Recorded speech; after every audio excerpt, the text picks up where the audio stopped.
I'm certain that throughout time, people have had this exact same feeling when they had to go into great conquests.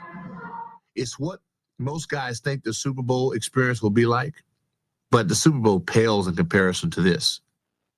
I love that Doc clip. That was from the NFL's special Super Bowl champion series when he was part of the narration of the 82 Washington Redskins, the Super Bowl 17 champion Washington Redskins. Doc reflecting on what RFK Stadium felt like before the NFC Championship game against Dallas back in January of 1983.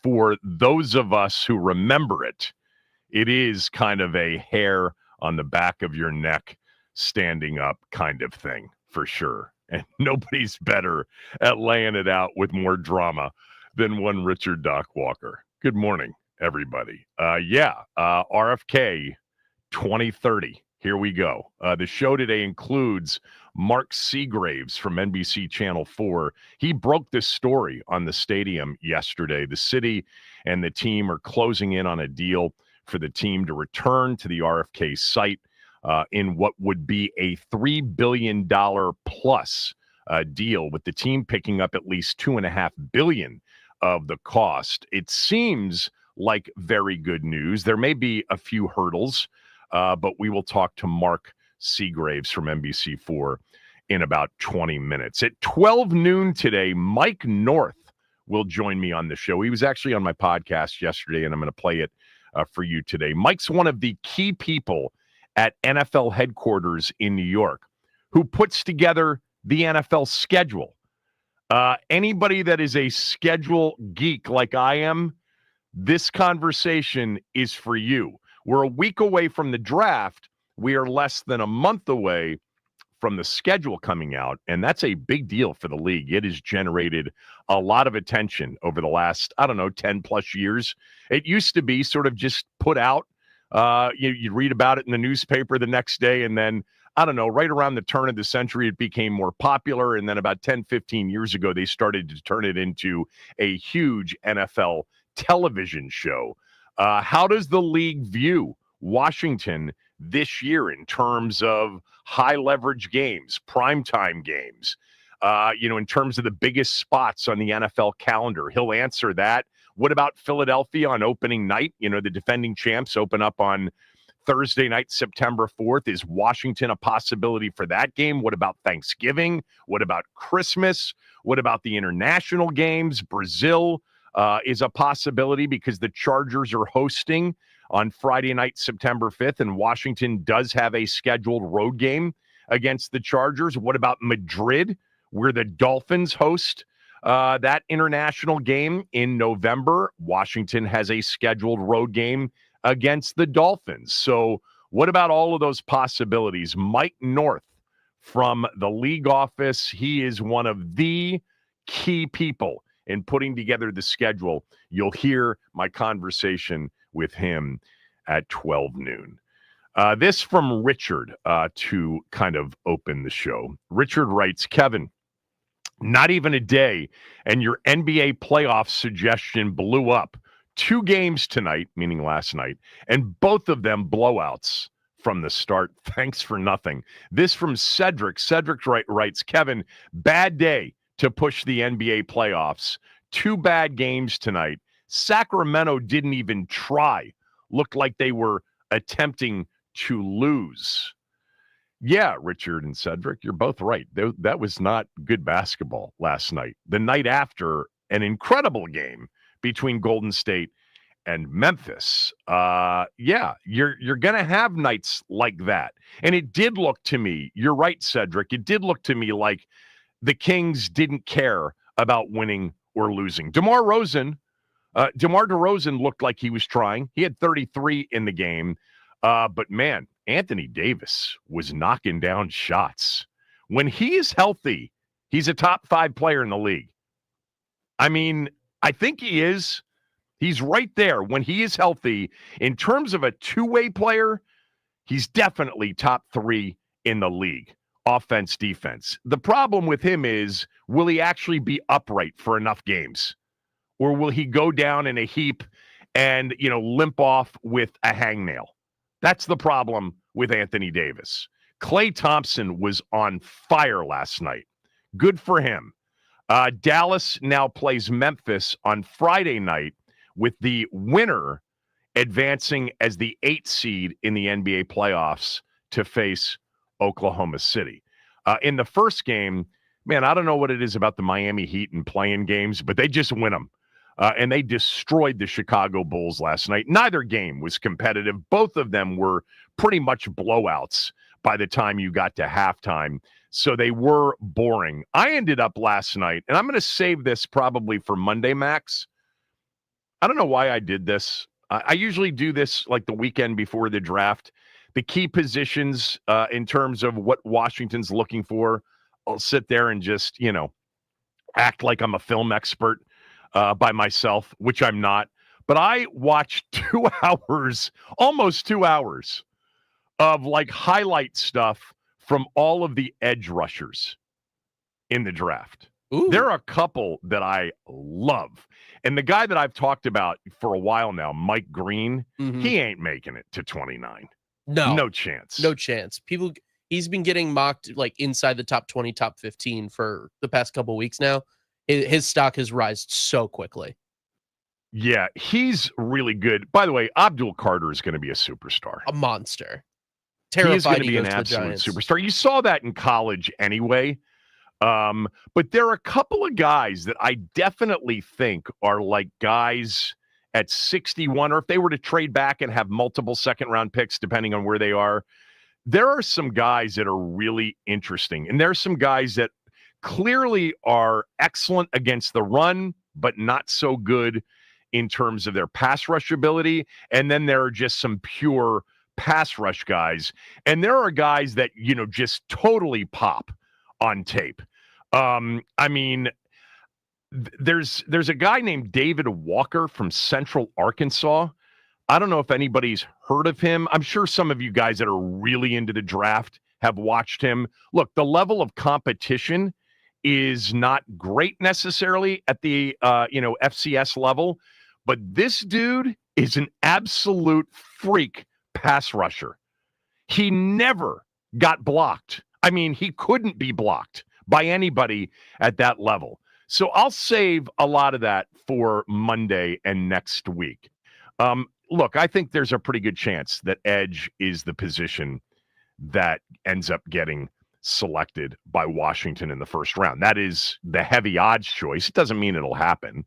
There are so many things, and I say this every year about this draft. There's just too much we don't know. All of the personal stuff, the interview stuff, the due diligence stuff, we don't have any clue as to what these guys are as teammates, as culture, locker room guys. But in terms of just watching the tape and then looking at some of the combine stuff, which I think is overrated, but obviously it does elevate and drop guys depending on their performance. Like, to me, Jack Sawyer, Ohio State, really good college player, excellent college player.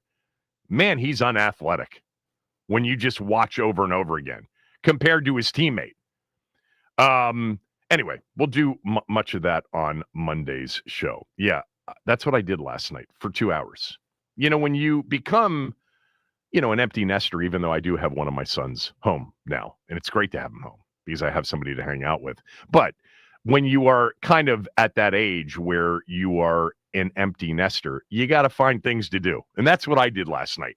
I wanted to read this. It comes from Lawrence. Lawrence writes, Kevin, if the Commanders don't find a running back in this draft, Jaden's going to take a beating next year. You've already said he led the team in rushing 10 times, and that is unsustainable. B-Rob is an average back who can't stay healthy. Eckler is a good one, but a concussion away from retirement. And they clearly don't like C-Rod, as in Chris Rodriguez. Yeah, they need a running back, Lawrence. They definitely need a running back. There's no doubt. They're going to take a running back in this draft. They got to get the right one. Like, they got to get one that can play and can play next year. I've said this for about a month and a half, maybe longer. I think if you see a running back taken on night one, of course, that's it for Brian Robinson Jr. If they take a back in the first round, that's it. I don't think he's on the roster next year. If they take one in the second round, it's 61. Or if they trade back and pick up, another pick. So on night 2 in the second round, I think that could be the end of Brian Robinson Jr. I definitely feel that way. It's not like it's a massive cap savings. It's like $3 million plus, 3.3 million maybe is the number, if I recall.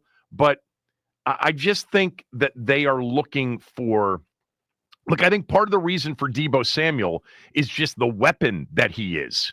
I think they're going to use him in the backfield. We'll see Deebo lined up in the backfield with Jaden, standing next to Jaden running a lot of zone read. Deebo will be phenomenal. He has not played with a quarterback that is true dual threat in his career. Garoppolo wasn't that. Purdy's not that. So that is going to be exciting to watch. But yeah, I'm with you.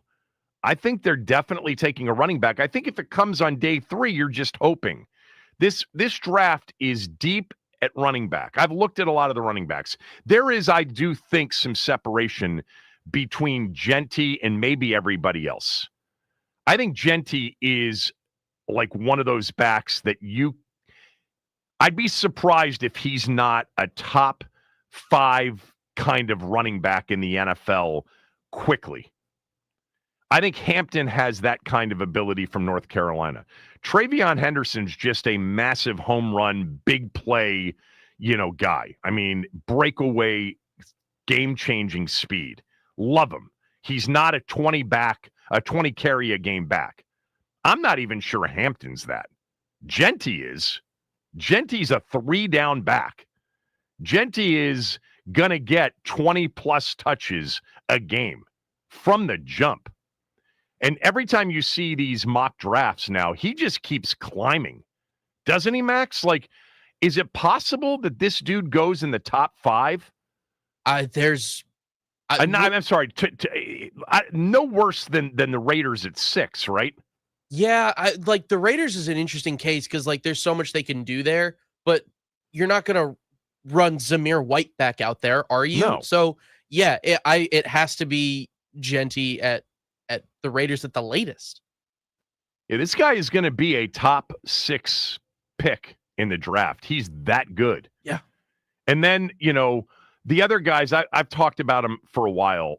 I really, really like Damian Martinez from Miami. I loved him at Oregon State. To me, he just, every time you watched Oregon State 2 years ago or watched Miami this year, maybe to a lesser extent this year, you saw a guy that guy's a pro running back.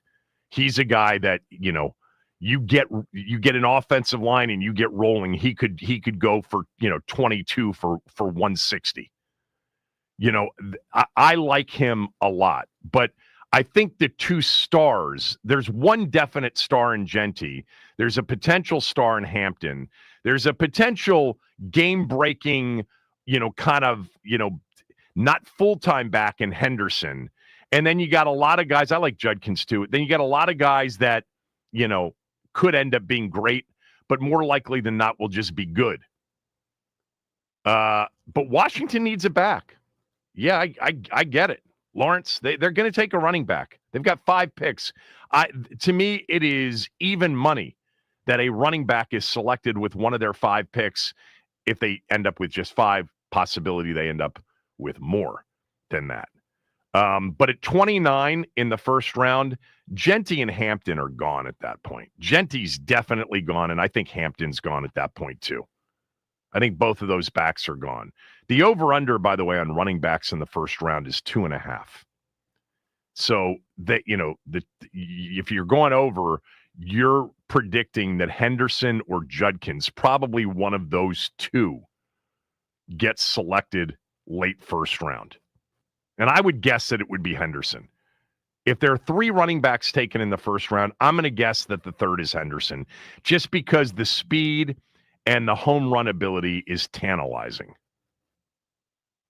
That would be my guess.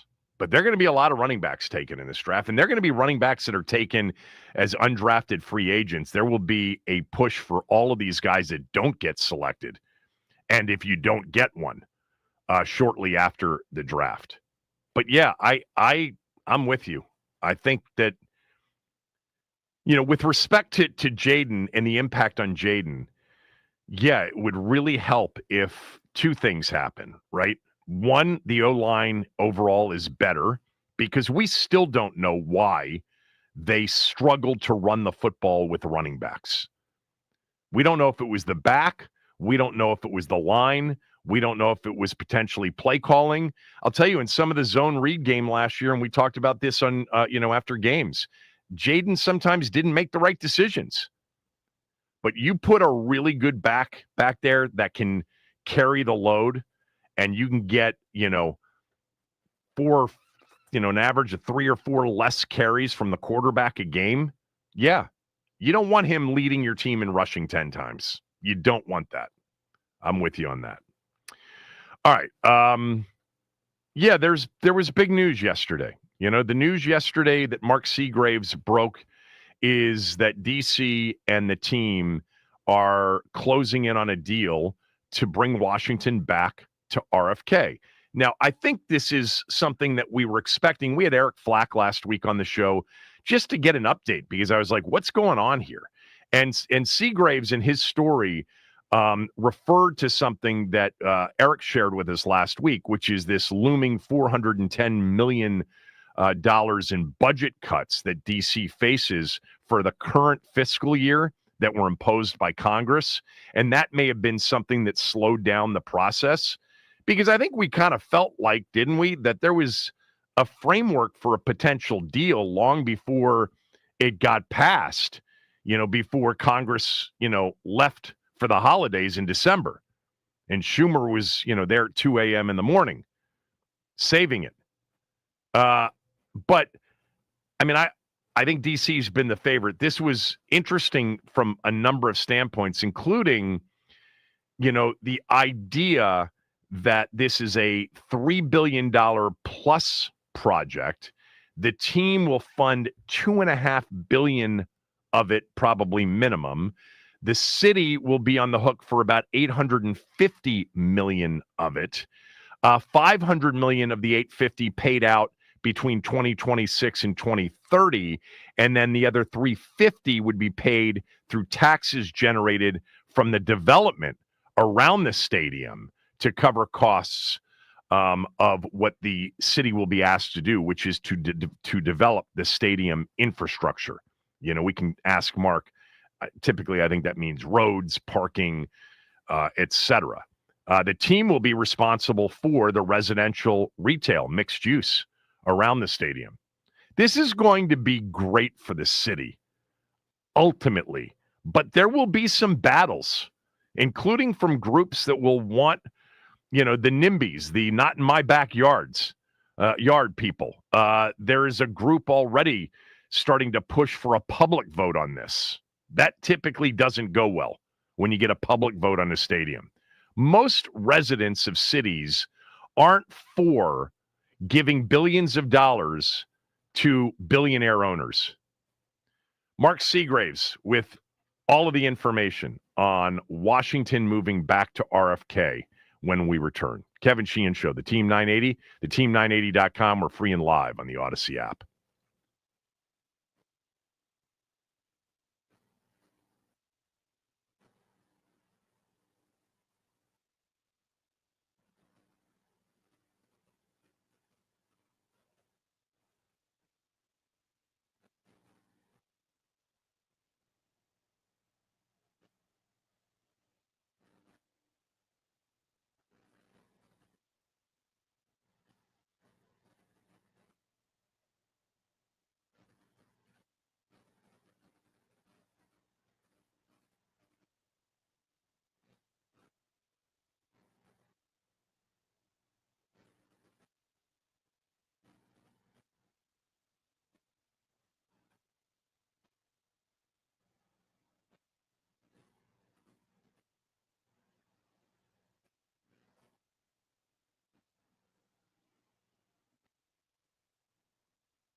So yesterday, the news broke on the stadium. It was Mark Seagraves from Channel 4 who broke the news. Story headlined, Commanders and City close to $3 billion deal. Mark Seagraves joins us right now. Do we have him? Not Max? yet. Okay. We are efforting to get Mark on the show. Mark, by the way, is one of these guys that if you are kind of a news junkie, you feel like you've been listening to Mark or watching Mark for like ever.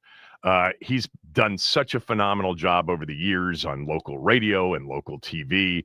He's received a ton of honors for investigative reporting, including the Edward R. Murrow Awards, Associated Press Awards, etc. But he's doing a great job. So we are efforting to get him. And Max, you'll let me know when we have him. So, yeah, the story is we got him. All right, good. Mark joins us right now. It does seem like, and I just said, Mark, it seems like for anybody that is kind of a news junkie, it feels like I've been listening to you or watching you for a long time. You've been so good at what you do. By the way, Mark is local. He's a Gonzaga Purple Eagle, also a Terp. But he's been in the market for a long time. And so it's great to have you on the show for the first time. Let's just start with, what are they close? How close? How much longer before this thing is final? Well, thanks for having me on. And I got to say, I really appreciate your opposition research on me there. So well done. Look, we're really very close, as close as we've ever been. It's important to note some of these numbers might change. It's not a finalized deal yet. But what this tells us is that the mayor and Josh Harris have a very good relationship. They're both very serious about bringing the team, and they're incredibly close. This is as close as you get. The document that I got that spelled out these details is the same document that I got when I broke the story about Monumental or the Caps and Wizards deal staying here in D.C. And so it is the first step in getting toward an actual contract that would be signed. There are obviously deals like community benefits and other things that have to be worked out in this package. But this is where clearly the team wants to go. This is where the NFL wants to go. And the mayor wants to make this happen. So momentum is on their side.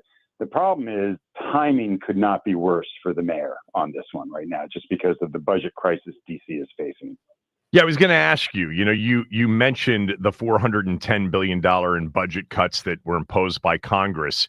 Is this the reason that we haven't gotten more progress? Because I thought when this thing sort of cleared the last hurdle in December, to get that land back to the city, that we would have had news on the framework for a deal even sooner. Is it the budget cuts that have held it up? Absolutely, 100%. Yes.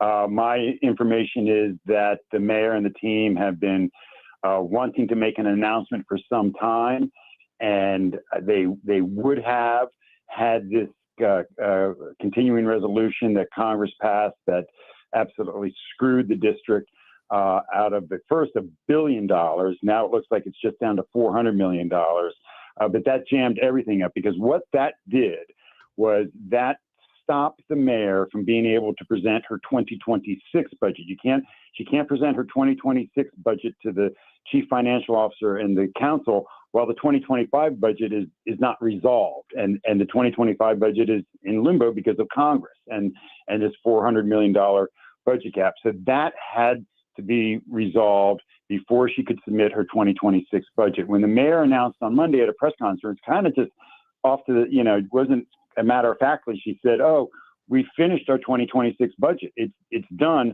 We just need to fix this part before we can present it." Well, I knew, as did everybody, that the 2026 budget, if there was a deal with the Commanders, it would have to be in that 2026 budget, because the time frame of breaking ground and financing, it had to be in there.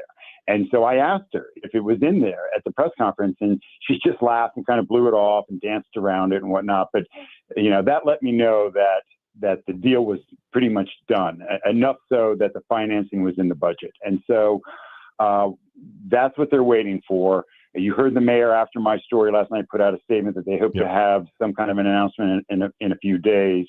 But that's really been the holdup. They would have announced this, I believe, maybe even weeks ago had it not been for that problem. Mark, how long do you think the framework for the deal, the business terms for the deal, how long do you think these have been sort of solidified?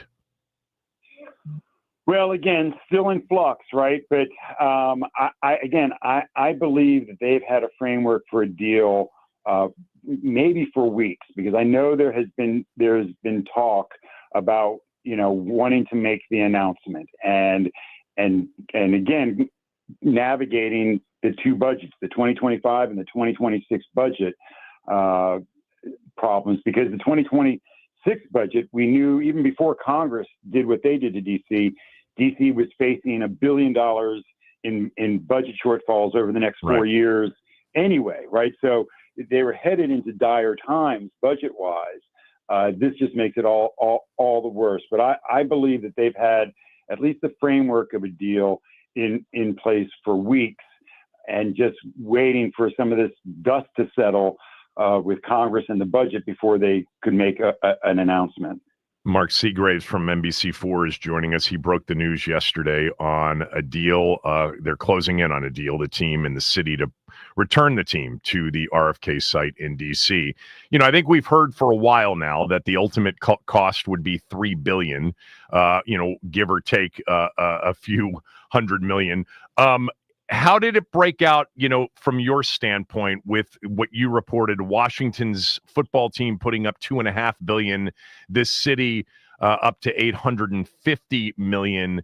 That's a pretty hefty commitment from an NFL team for a city. Is that how you see it, or is this, somewhat comparable to some recent deals like Buffalo, Nashville, et cetera?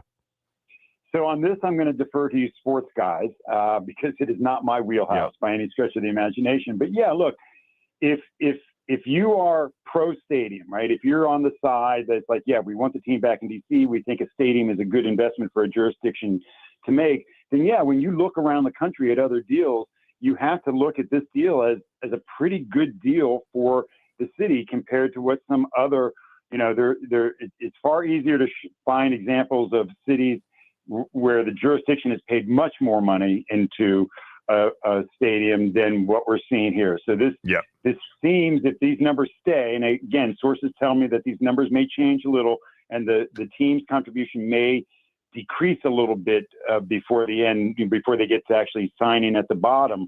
But it does look like a very generous deal for the city. And again, and I'm not going to take sides on this because I can argue both sides of this, but again, if you're looking at the pros stadium aspect from that vantage point, there's 180 acres of waterfront land that the district just got control of for long term, right? They're going to develop that land.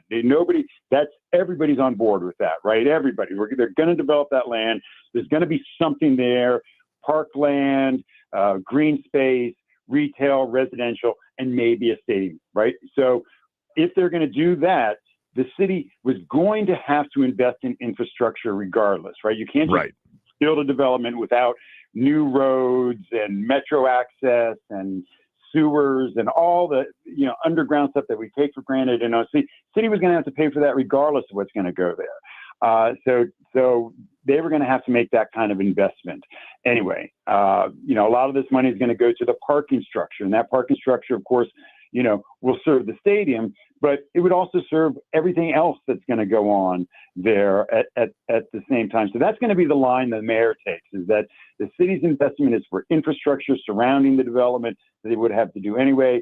And, Josh Harris is not only going to build a stadium, he gets to be the master developer for that entire site. So it's a very lucrative deal for him.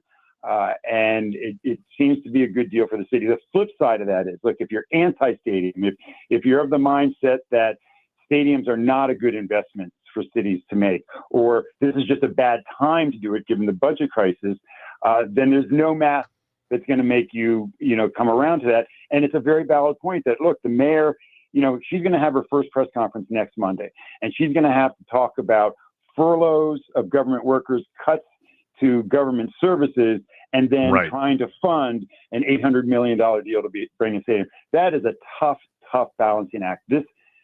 I could not have broken this news at a worse time for the mayor, and that's why they wanted to get past this $400 million budget problem before announcing this. They're still holding out hope that the House Republicans will come back in 2 weeks and fix that budget problem. I will say, and I'm going to get deep into the political weeds for you guys here on this, but if the city does have to make those $400 million in cuts, the upside to that for the city is the city has that money. It's not like they're making the cuts because they've run out of money. They have the money. Congress is just telling them you can't spend it. So what will happen come October 1st, the city will have made $400 million in cuts. Well, they'll have that $400 million in the bank. And that can go a long way to securing good deals for financing against that money. So there is an upside to those $400 million in cuts that they're facing right now. But again, it's a tough sell to say to somebody, we're going to cut your bus service. We're going to cut, we're going to cut hours at the DMV, and we're going to furlough some workers, but we're going to find $800 million to finance a stadium. So let's move beyond the $410 million in budget cuts and assume that gets resolved and in a favorable way. Lay out chronologically what has to happen next, because at some point there's a city council vote. That's correct. You're correct about that. So what will happen is the mayor, and it will, the $400 million will get resolved one way or another. Either they will make the cuts and cut $400 million from the budget between now and October 1st, or Congress will come in and relieve them of that burden. But that'll get behind them. So within the next 30 days, the mayor will present her 2026 budget to the D.C. Council. That will include hundreds of millions of dollars in cuts because the out-year budgets are short, and it will include the financing for the stadium. Then it will be up to the D.C. Council. Recall, there's only 12 members of the D.C. Council right now because the Ward 8 seat is empty right now because of Trayon White being removed from the council. So they need to get 7 votes, 7 out of 12. So you can only lose 5 votes on the council for this. So it's very, very close. So we'll have to see where that goes. So if it passes the council, which I would have to say is more likely than not. But again, so you think there are 7 votes there? I do. And if we see the chairman come around, then it'll be a done deal. If we see Chairman Mendelson come over the mayor's side, it'll be a done deal. But it'll be how the mayor phrased, and we don't know the details, right? But if the mayor can definitively show that we're not building that stadium, we're just doing the infrastructure, it'll be a lot easier for her to get support from the council members. So if it clears the council, then it has to get congressional approval. I don't think that will be a problem, even though the Congress likes to tinker with D.C. more now than ever. Congress has shown they want this deal, right? They gave them the land. They've been supportive of this all along. Republicans, Comer, a Republican, been very supportive of this deal. So then it passes through Congress. So that would be the first set of big hurdles. The next hurdle is zoning. You're going to start hearing a lot about zoning because there is no zoning for that land. And so there will be legislation presented that will be a companion legislation that will talk about zoning and use of the 180 acres. That'll have to go through the D.C. Council. At the same time, there is now a group of D.C. residents who have filed for petitions, and they will gather signatures to get an initiative on the ballot for voters to decide. And what this initiative would say, if passed and approved by the voters, it would say you can't build a stadium there. They would zone it strictly for residential, right? A voter initiative can't tell you how to spend money, but they could regulate how to zone the land. And so if the voter initiative passes, it would zone the land as residential. Now, that's an uphill battle. I I will say the people who are behind this an voter uphill registration- battle for the people that don't want it, like this group Homes Not right. Stadiums. That's right. Right? That's right. Because first they'll have to collect thousands of signatures just to get on the ballot, and then they'll have to do a public campaign to get people to go to the ballot and vote on this issue. And would that be a special vote, or would they have to wait until November? They would wait, and probably until the primaries. Yeah. So they have to do that. But I will say the people who are behind this effort know their way around voter initiatives. You know, we have a minimum wage for tipped employees because of a voter initiative. We have legalized cannabis because of voter initiatives in D.C. So voter initiatives have been successful, and the people behind this effort know what they're doing. So they have that going for them. The thing is, the D.C. Council can and has in the past overturned voter initiatives. Years ago, the voters voted for tipped minimum wages. The first time that passed on a voter initiative, the council overturned it. Voters have voted for term limits, and the council overturned it. So even if the voter initiative is successful to block and restrict zoning on this land, the D.C. Council could overturn that. And so those are the hurdles that we're seeing before the city right now. And then I got to say, at some point, tariffs are going to play a role in just the cost of construction for, something this massive. When you start talking about price tags, right? I mean, everybody's faced it. Anybody who's doing remodeling right now knows. Yeah. Well, no project ever comes in, right, on budget. Yeah, on time and under budget. Exactly. Yeah. Right. Exactly. So that's what we're facing going ahead. In discussing, as you just did, just some of the voter initiative success in recent years, is that initiated by the people that live in that neighborhood or around that neighborhood, or is it just everybody that is it a large group from around the city? I have to tell you that I have not spoken to the people who are actually the proffers who did it. It would be residents of DC, and residents who live close to that are the people who actually put their name on it.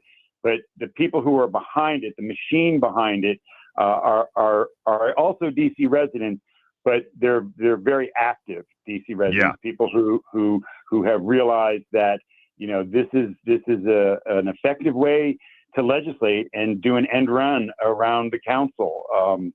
And again, the tip minimum wage is the greatest example of this. The council and the mayor were opposed to this for years, and the voters said, no, we want this, and now we have it.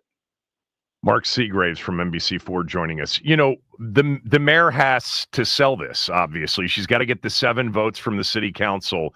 And, the funding mechanism is one thing, but part of the pitch is what this is going to do for the city. Do you have an idea of what will be involved in sort of the incremental revenue, the upside part of the sell to the city and the city council by the mayor? Again, there's 2 schools of thought, whether stadiums really are economic drivers or whether, there's better economic drivers for a 180-acre campus to use. When the mayor had a town hall at Eastern High School right there on East Capitol Street, just a block from RFK Stadium several months ago, it was packed with residents, mostly from that neighborhood. And I got to tell you, we all went to that expecting, a lot of anger, a lot of angst against the stadium. And that turned out not to be the case. There were a lot of people there who simply just wanted to talk about other quality of life issues because they don't get access to the mayor that often. There were people who were supportive of the stadium. There was a strong number of people who echoed things like, we'd rather have a grocery store, right? We don't have good grocery stores east of the river or in that section of the city, and they would rather have that. The mayor's comeback to that was, a stadium will attract a grocery store. A stadium will attract development that the city wants. The stadium will act as an anchor for that kind of stuff that will spur development that would give the amenities to residents in that area what they want. There are arguments on both sides of whether that is reality, if that's really what happens when you build a stadium. We'll just have to see if that happens. But I can tell you, I would be very surprised if you did not see, when we finally see a master development plan, that it includes a lot of the things that neighbors want, so they can try to bundle it together and say, hey, look, you're not just getting a stadium, right? You're getting affordable housing, you're getting restaurants, you're going to get a grocery store or a big box store or something else, other reasons, other things that can serve that community that they have been lacking for so many years. Mark, what haven't I asked you with respect to hurdles? Have you given the hurdles, the city council, the zoning, the NIMBYs, the initiative, the voter initiative? Is that it? Is that the list? Well, really it is the optics of trying to finance something this large at a time when you're making such massive cuts.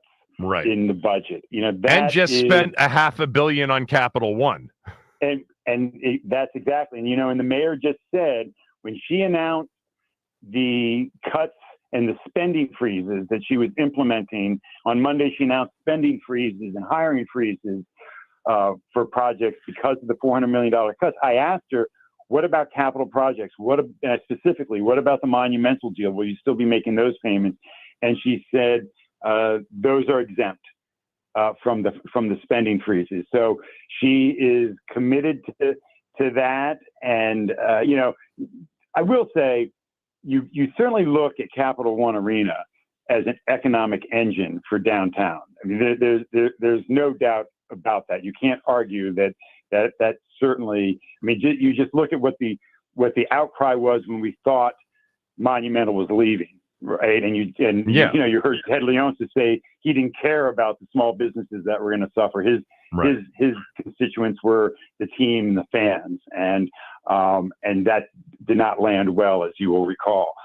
So there's no doubt that is an economic driver, and that's what they'll push. That's the narrative that they'll push. But that's the balance that Mayor Bowser is going to have to strike. And I think you're going to start seeing, a lot of talk about job creation and economic development and growth that can be a part of this plan.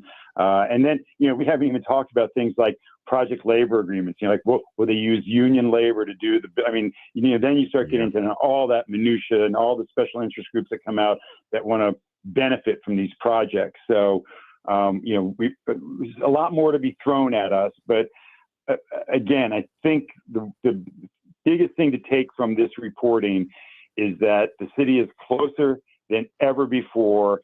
The mayor and Josh Harris clearly have a very good relationship. I mean, look, Josh Harris and Roger Goodell went to Capitol Hill and lobbied on behalf of the district to get the land transfer last year, and then stood by the mayor with Mark Ein and Josh Harris and Mayor Bowser as Joe Biden signed that legislation in the Oval Office. And then with his budget thing came up more recently, we heard again that the commanders were using their Capitol Hill lobbyists to work on behalf of the city to get that fixed. So the mayor has a very strong partner in Josh Harris, who I think she sees as more than just a team owner who will come to town. I kind of think she sees him as her Abe Pollin, right? I mean, Abe Pollin was, the former owner of the Wizards and Cavs. He was a stellar corporate citizen, right? I mean, he really showed what it was like to be philanthropic. He used his own money to build that. It was a wise deal. It was he was a future thinker, right? He didn't think in the short term. He thought in the long term. And, while he did put all his money out, it turned out to be a very good deal for him in the long run, the deal that he got there for the Capital One Arena. And so I think she kind of sees, certainly Dan Snyder wasn't that guy, right? And, no, this never happens with Snyder. Never. Right. And even Leonsis is no, so I really think she sees this guy. And look, Mark Ein, let's not think, Mark Ein, while he doesn't own, he owns tennis, right? But just another really involved corporate citizen, 100%. right? A guy who has been an ally to the mayor on public safety, right? Mark Ein, on a lot of public safety initiatives when it comes to the camera systems we see around town, he's been a real corporate partner with the district. And so I think that's how Mayor Bowser sees Josh Harris. So I think she sees it as a lot more than just bringing a team. But again, look, this is her legacy, right? If this stadium gets built, the team comes back, she does not want to be Sharon Pratt Kelly. That's for sure. She's going to be the exact opposite. She's going to be the woman who saved the Caps, saved the Wizards, and brought football back. Yep. Built the Mystic really Stadium. Good point. She will be the queen of sports in the District of Champions, as it were. And that's a Mark, legacy that will live on for her. I got 10 seconds. When's the break ground date the most aggressive if everything goes well? Well, they have said it could take as much as a year to take down RFK. Because that's not a process where they're coming in with a wrecking ball because of asbestos and that's going to take a while. So you're going to see deconstruction for the next year before you see groundbreaking on a stadium. Thank you for this. Much appreciated. Great information. Good reporting. Take care. Hey, thanks for having me. I really appreciate it. I love live radio. At Seagraves, NBC4, Kevin Sheehan Show, the Team 980.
So there are a couple of big takeaways for me from this, story, which I think we all knew eventually would come. I think the odds were tilted heavily in favor of DC once they got control of the land, because clearly Josh Harris and the ownership group, Mitch Rales, Mark Gein, etc., they're from here. They remember what it was like when the team played there.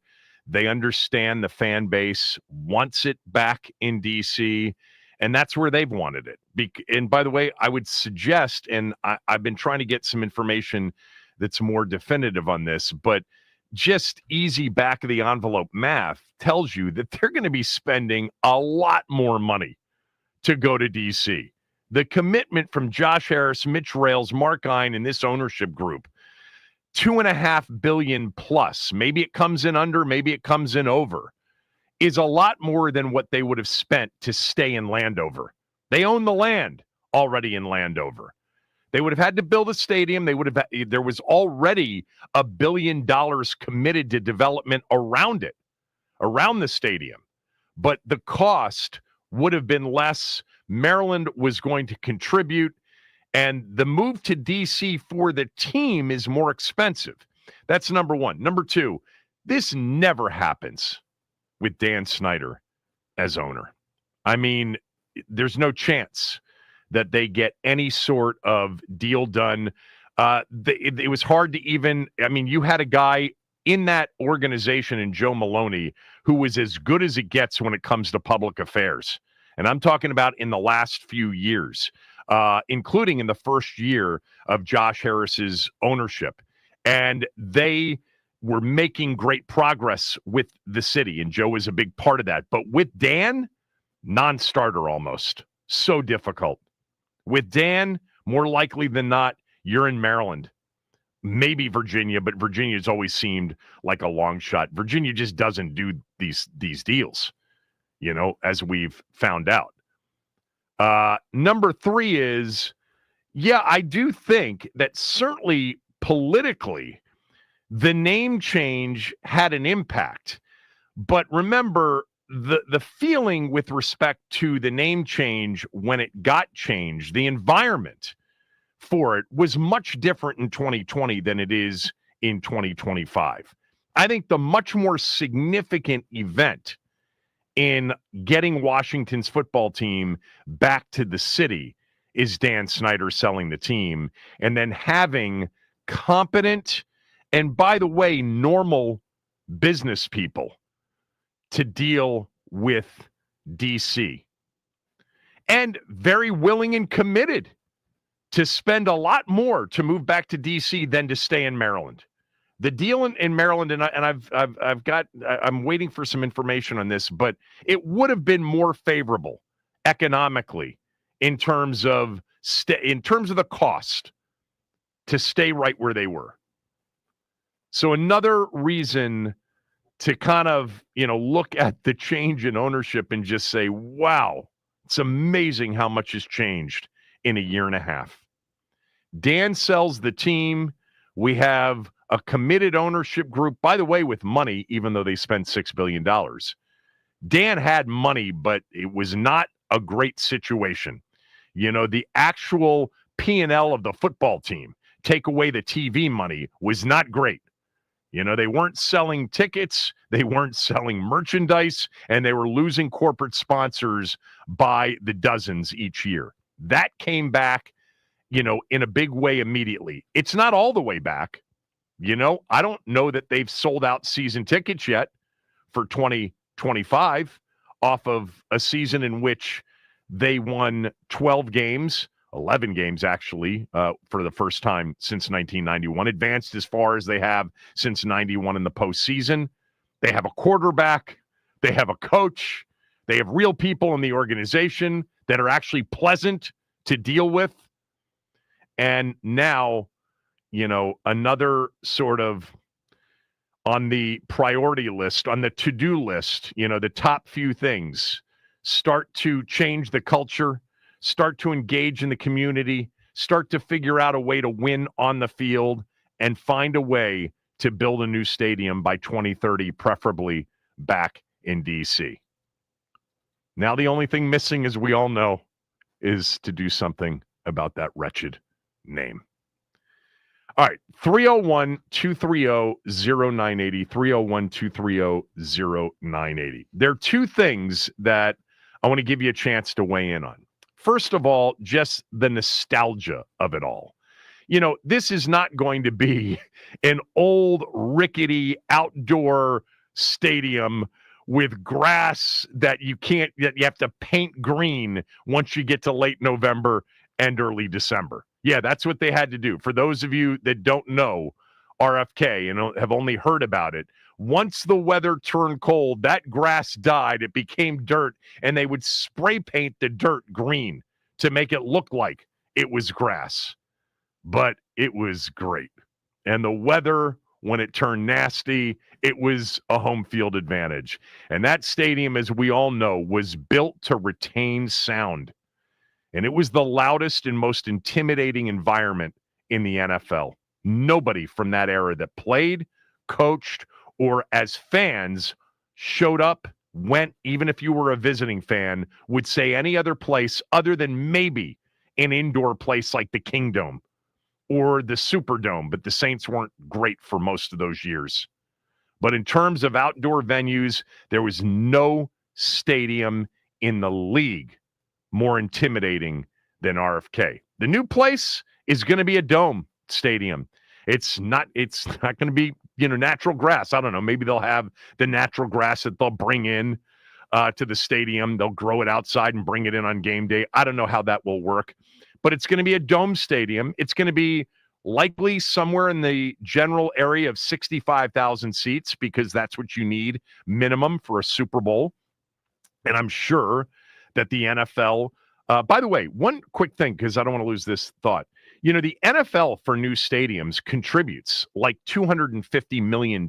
So that would probably be on the team side. So of the $2.5 billion, whether they built it in Landover or Virginia or DC, the league has, they budget for new stadiums and they contribute up to, I believe it's $250 million of the cost. And I would certainly think that a brand new stadium opening in 2030 in DC with 65,000 seats, and I think they should keep it as close to the minimum amount that you need to qualify for a Super Bowl. They have to create the feeling of exclusivity. Who knows what 2030 will bring in terms of, sports fans attending live sporting events. We've already seen the decrease in numbers of people that actually attend live sporting events. It's gone down. It continues to go down. Reason being, it's a much more convenient experience at home, in terms of cost and in terms of watching it on TV in 4K or in, beautiful 1080, whatever HD. But what's the world going to be like in 2030? I would think the smallest amount capacity-wise, the better. Create the feeling of, man, if I don't get tickets, I'm not going to be able to go to the game. 65,000, seems like more in the M&T Bank area. But you've got in Baltimore, but you've got to get a Super Bowl out of this, in 2032, 2033, 2034 after building a new stadium. And I bet Washington will get one. Imagine when that happens. It's 2025 now. Maybe we are less than 10 years away from hosting a Super Bowl. I think that's in play for sure. A Final Four is a possibility. World Cup, whenever it comes back. Big concerts. Taylor Swift would probably play in this new stadium. And what it will do, hopefully, to revitalize the city and that area of the city, specifically around the stadium. Because as you come north towards the Capitol, you're talking about some beautiful neighborhoods. I mean, those of you that used to go only into the city to go to RFK Stadium on game days, the city's completely different, including within just a few blocks of the stadium. Yeah. So what I want to know from you, all right, two things. Number one, we'll go the nostalgia route, and you can give me your favorite all-time RFK memory. 301-230-0980. And then part two is this. The news that we are closing in on Washington returning to D.C. to play football in 2030. Where is it on the list of excitement for you? Like, is it just thrilling, exciting beyond belief? Is it, this is nice?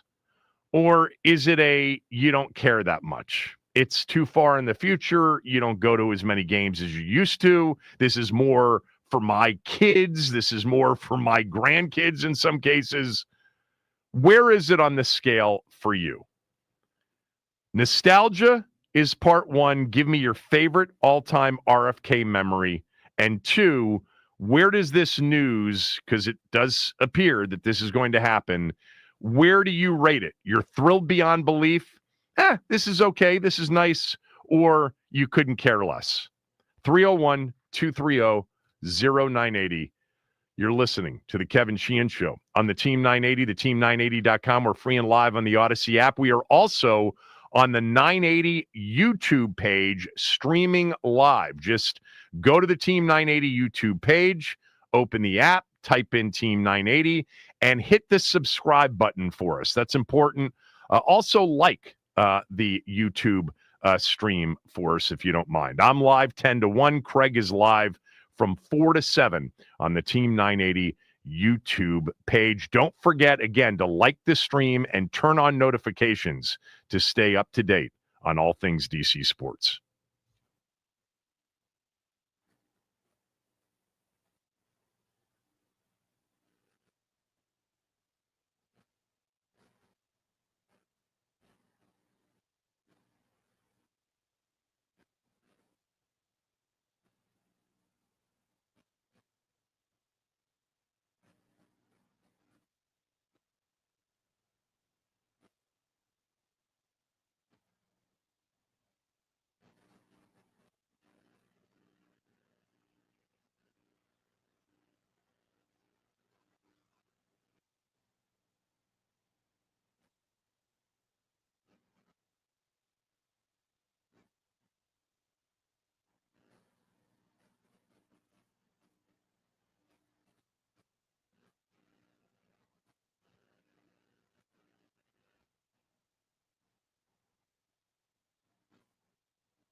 RFK talk. It certainly would appear, according to the reporting by Mark Seagraves at Channel 4, who we had on last hour, that the team and the city are closing in on a deal to return to the RFK site. 2030 would be the open date, probably a year away from breaking ground, in part because they have to take down RFK. I think it's really important, and I've texted back and forth with a few people, for fans to understand that Josh Harris and ownership are paying dearly to go back to DC compared to what the deal would have been in Maryland. Like, this is a real commitment from the ownership of the team to be back in the area that they want to be back in, but they want to be back there because they understand that the large majority of the team's fans, both current and past, would prefer the team to be back in the city.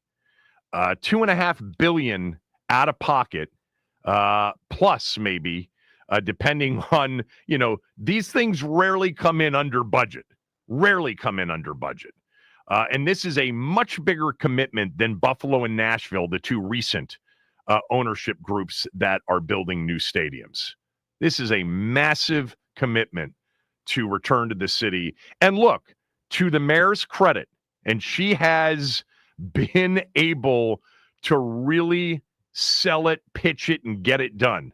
I mean, she's kicked up a lot of dirt along the way to get things done. And to Mark's point, having Capital One renovated with both the hockey team and the basketball team remaining in Chinatown and the football team returning to DC, I mean, these are high-profile things that will be a major part of Mayor Bowser's legacy. Huge deal for them. And it's not easy. They just spent $515 million to renovate Capital One and keep the Wizards and the Caps in D.C. And now to bring the football team back when there are $410 million worth of congressional mandated cuts, worst possible time, as Mark Seagraves mentioned. So this is really credit to both sides. This is a good deal for the city. This is a big expenditure for the owners compared to what some of their other options were. And at the same time, good for Mayor Bowser to make this happen, because there are challenges right now. It is, as Mark said, this couldn't have been a worse time to try to nail this thing down, but it's got to be in the 2026 budget. So here we are, 301-230-0980, 301-230-0980. Phone lines open. It's a two-parter for you guys. Look, some of you may not have any memories of RFK. You may not be old enough, all right? So, but for those of you that are, it's a two-part. One, nostalgia time. Give me your all-time favorite RFK memory. And then two, what is the news for you? Now that we are finally here, closing in on RFK Stadium being the RFK site being the site of the new stadium starting in 2030, where are you on sort of the excitement scale? You're really excited? You're thrilled? You're happy as hell? Or, yeah, it's okay. It's nice. I'm glad. Or you don't care much. Number one for me, I don't even know if I can nail down one all-time RFK memory. There's so many personal memories associated with RFK. And by the way, they're not all football related. Many an HFS festival, many a concert at RFK, but sticking to football. I think that for me, and I've talked about this so many times over the years, in my lifetime, I have never been in a stadium or in an arena that was as electric as RFK was on January 22nd, 1983, the NFC Championship game against the Cowboys. Talked about this all the time. The stadium was great, and it was always electric, especially when there was a big division game, especially when it was against the Cowboys. I mean, there was a stretch there, basically, of 20-something years, every Cowboys home game was a spectacle. And then there was a period of time where every Giant game was a spectacle. I mean, you felt it. You felt it getting out of your car, walking into that stadium. I can still smell the stadium, and I know many of you can as well. And walking up those ramps to section 513, row 13, seats 1, 2, and 3. That's where we were. You know, about the 10-yard line, Redskins bench side. And that particular day, and I've talked about it a lot, but we were definitely the, arrive late, leave early family. That's just the way my dad was. But on that particular day, we got there an hour before kickoff. And 45 minutes before kickoff, there wasn't an empty seat in the stadium. And the stadium was chanting, "We want Dallas." And Dallas, this was before they even came out for their warm-ups. They were walking around in civvies. And then they came out for the warm-ups, and it was as if the game had started. It was a true lion's den. It had to be, and I've heard, over the years, Tony Dorsett, Randy White, Drew Pearson, Danny White, they've said many times about that day, we pretty much knew we had no chance. 45 minutes when we came before kickoff, when we came out for warm-ups, and there wasn't an empty seat, and the place was already as loud as it would be during the game. That was one of the most intimidating fan experiences I've ever been a part of. I've been to a lot of really good sporting events. A Yankee playoff game in Yankee Stadium, a Knick playoff game in the Garden, big championship fights in Vegas. Those are close, by the way. I mean, some of those big fights in Vegas back in the day, and just in terms of pure sort of buildup, anticipation, electricity, unbelievable. But that day was special. I mean, a stadium that rocked all the time hit a level that it had never seen before.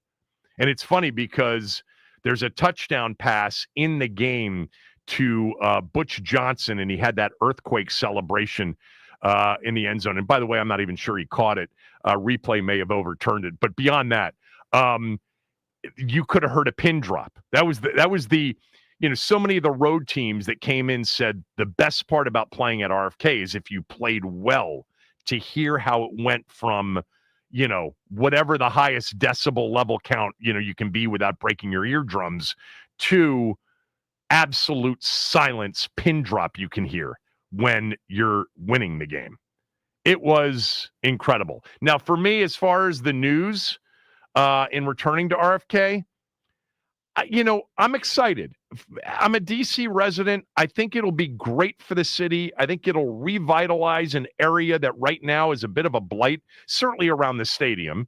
That stadium, they got to do something with that land, and they would have done something with the land anyway if they didn't build the stadium there, and probably resuscitated that area anyway. But it could be a real destination area. It won't have the number of dates for games like Capital One does because of 41, hockey and basketball games in the regular season every year. But with a dome stadium, you'll get a lot of events there during the course of beyond football season. It won't just be 8 or 9 games at home during the regular season. And again, I think there's no doubt that within 10 years, if this thing happens, we're going to have a Super Bowl in DC. All right, 301-230-0980. Max, you're not old enough to remember RFK, but where's your excitement level on the? I'm super excited about the stadium coming back to DC. It's something I haven't had in my life, but like I've had my dad tell me, stories over the years of how, like you said, it was a lion's den, and it was one of the most like jumping stadiums in the league or in the country, really. So I'm excited that, that we can kind of bring some sort of semblance of that back. I'm a little weary about, because, tailgating is a huge thing about NFL games. So a little bit worried about that, but I mean, we'll see what the city does. But I am excited that football is going to be back in the city of DC. Yeah, with the idea that we learned, and it should have been sort of intuitive anyway, that there will be much more sort of underground parking and not as much open, parking lots for tailgating. Tailgating is going to be much different, and it may be non-existent. Look, I'll be honest. For me, doesn't mean anything. For my kids, it'll mean a lot. They, I have two of my three boys end up going out to FedEx Field, once or twice a year just to tailgate, sometimes not even to go into the game. All right, let's get to the phone lines. 301-230-0980. Number one, going down nostalgia lane, your favorite all-time RFK memory. And then two, level of excitement with this news. You're thrilled? It's okay. Or lastly, you don't care. We'll start with Nick in Arlington. Nick, go ahead. Hey, Kevin, thanks for taking my call. Sure. Back in 1993, I went to a regular season game. It was, I think Richie Pettibone was the coach, and they played the Falcons. He was, yeah. So the season was over, basically, at that point. But we got to watch Dion come out of the tunnel and booed him, of course, while he did his little dance and stuff like that. But the moment that made my back of my bone chill was just, first of all, getting off the metro and seeing the stadium, walking in, and then there was a play where there was a receiver on the right side. It was on the goal line. He shifted all the way to the left, and I saw the running back shift to the left, and Mark Rippon took a naked bootleg all the way to the right into the touchdown. Really? Untouched. Rip ran one in? Yeah, he was the most immobile quarterback probably of all time. Yeah. And he did a naked bootleg, and I was like, dang, I wish I was on the other side of the field behind the other end zone.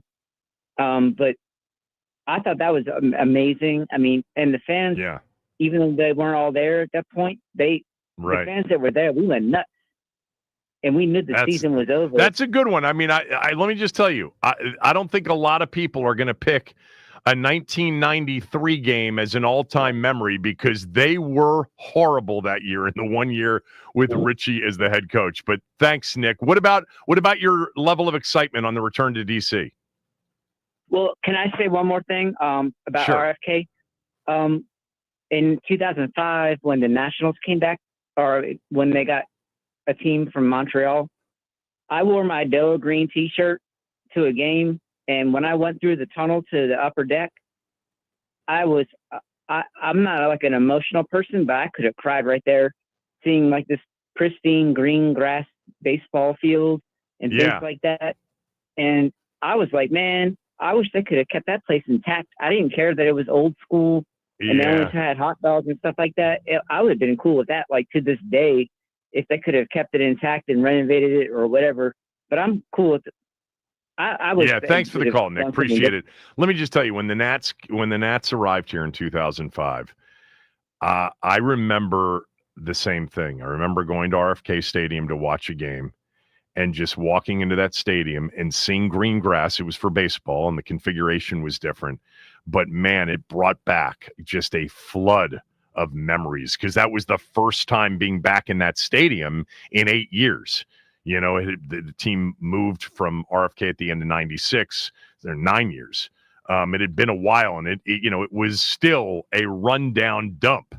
But I remember just walking around that stadium, walking to the old football seats that we had. And it was kind of it was weird to be back in there and emotional. Todd in Rockville. Todd, go ahead. Hey, Kevin, thank you. I happen to be almost 72 years old, so I go way back. And one of my first memories of RFK was watching Benny Daniels pitch the first game when the expansion team came back in '61. And that was a very special time because it was devastating when we lost what is now, became the Minnesota Twins. Right. It became the Texas Rangers. Became the Texas Rangers. Bob Short. They became the Twins, and then they became the Rangers. Exactly. The first team left and became the Twins. Right. And then as for football, there's a game that it was the first round of the playoffs. I'm in my car. I don't have the year, but we played Atlanta and we beat Atlanta. And before the game, they had given everybody seat cushions, these black seat cushions. And at the end of the game, literally everybody threw their seat cushions off all the decks of the stadium, and it was raining black seat cushions. Yeah, and that was one of the most amazing visuals I've ever seen at any sporting event. Pretty amazing. And the last one I'll give you is back in the summer of '72, in terms of just RFK, the Rolling Stones played there in the summer, and for the Rolling Stones was Stevie Wonder, which was Stevie Wonder opened up for the Stones in '72. Stevie Wonder was the warm-up for the Stones. Wow. And actually, Mick Jagger came out and played with Stevie Wonder for a while. But this was when he was, early Motown for him. Yeah. I mean, he became a megastar, but he was the warm-up band. Stevie Wonder was the warm-up group for the Rolling Stones at RFK in '72. That's crazy. Summer of '72. That's awesome. Yeah. Those are just some of them. And so what about your excitement level? I'm very excited. I think it's a fantastic thing for the city. I'm glad the ownership group is doing it. I grew up in Bethesda. A lot of those guys grew up in Bethesda, and basically, I think it's a great thing for the city. If they didn't come, would I have been devastated? Probably not, but I think it's fantastic that they're coming. Very excited. Thanks, Todd. 301-230-0980. Phone lines are packed. Let's get somebody in here. We'll take a break, but we'll keep the phones going. Let's get to our guy, Kevin, in Arlington. Kevin, I know you've got so many memories. Oh, my God. Well, just on the Stones, I saw the Stones in '93, and Counting Crows opened for them. So Voodoo Lounge Force. Well, so Counting Crows also played at one of those HFS festivals. Yeah. I remember that, too. Yeah. So this is almost impossible, but I'll narrow it down because, the 70s and the 80s were the We Want Dallas era, as you and I texted about yesterday. And I was able to go to my first Cowboys game in November of '77. I think it was Thanksgiving weekend. And it was a tight, hard-fought game. We lose 14-7. And Dallas goes on and wins their last Super Bowl of the Staubach year. Yeah. Fast forward to next October, Jack Pardee, the head coach, and we are off to a 4-0 start. 9-5. Yep. The President's there, Monday Night Football. One of the wildest games. Not a single touchdown scored. It ended 9-5. Mosley had 3 field goals. Dallas had a field goal and a safety at the end. That could have been for a minute a touchdown for Dallas, because Theismann was celebrating and got the ball knocked out. But anyway, right. And what I remember most, just the last thing was, I was 17. I was a senior in high school, had a fake ID. The house beer was Schaefer, and they were out of beer by the end of the third quarter. Of course they were. Yeah, they didn't stop selling at the end of the third quarter. They were out. They were out of beer. Remember what the Theismann move set up, though, right? Oh, yeah. The return game was Thanksgiving birthday, right? later on that season. His Thanksgiving birthday, where they sang to him. Oh God, that was awful. No, that was a season opening Monday night game because Joe's birthday's in early September. But that Thanksgiving, we got the Cowboys absolutely annihilated us as we were fading down the stretch and missed the postseason after starting 6-0. Yeah, but it was brutal. Theismann holding the ball up, running through the end zone and taking a safety. And I think Charlie Waters, took a big shot at him, and the Cowboys were pissed. They were not happy, and probably not the best of Joe moves. Was it Lewis who recovered and got the safety? I can't remember. I think it was. But anyway. Well, no, Joe just ended up being out of the back of the end zone. He got tackled out of the back of the end zone. That's right. Yeah. That's right. Anyway, all right, Kev. Great memories. And what about you? You thrilled? Yeah, and just one thing on that. There's a rendition, an architectural rendition that's been haunting X, formerly Twitter, that shows basically the cathedral of football, the usage of timbers and the translucent dome that's envisioned. My God, if they pull that off, I'll be like, oh my God, this will truly be the cathedral of football. So I'm hoping. Well, I'll tell you what, when it opens, wherever the best, place to grab a few cocktails before the game, we'll get a whole group down there and we'll do it for sure. We got you. Thanks, Kevin. All right. Thank you, Kev. Appreciate it. Bye. Everybody on hold, stay there. Your favorite all-time RFK memory, and then where does this news that they're closing in on a deal, the team in the city, where is it for you? Is it thrilling, exciting? Is it just okay? Or is it something that you don't care much about one way or the other? I know that some of you are of an age where it's like, you're not going anyway, but it'll be great for your kids.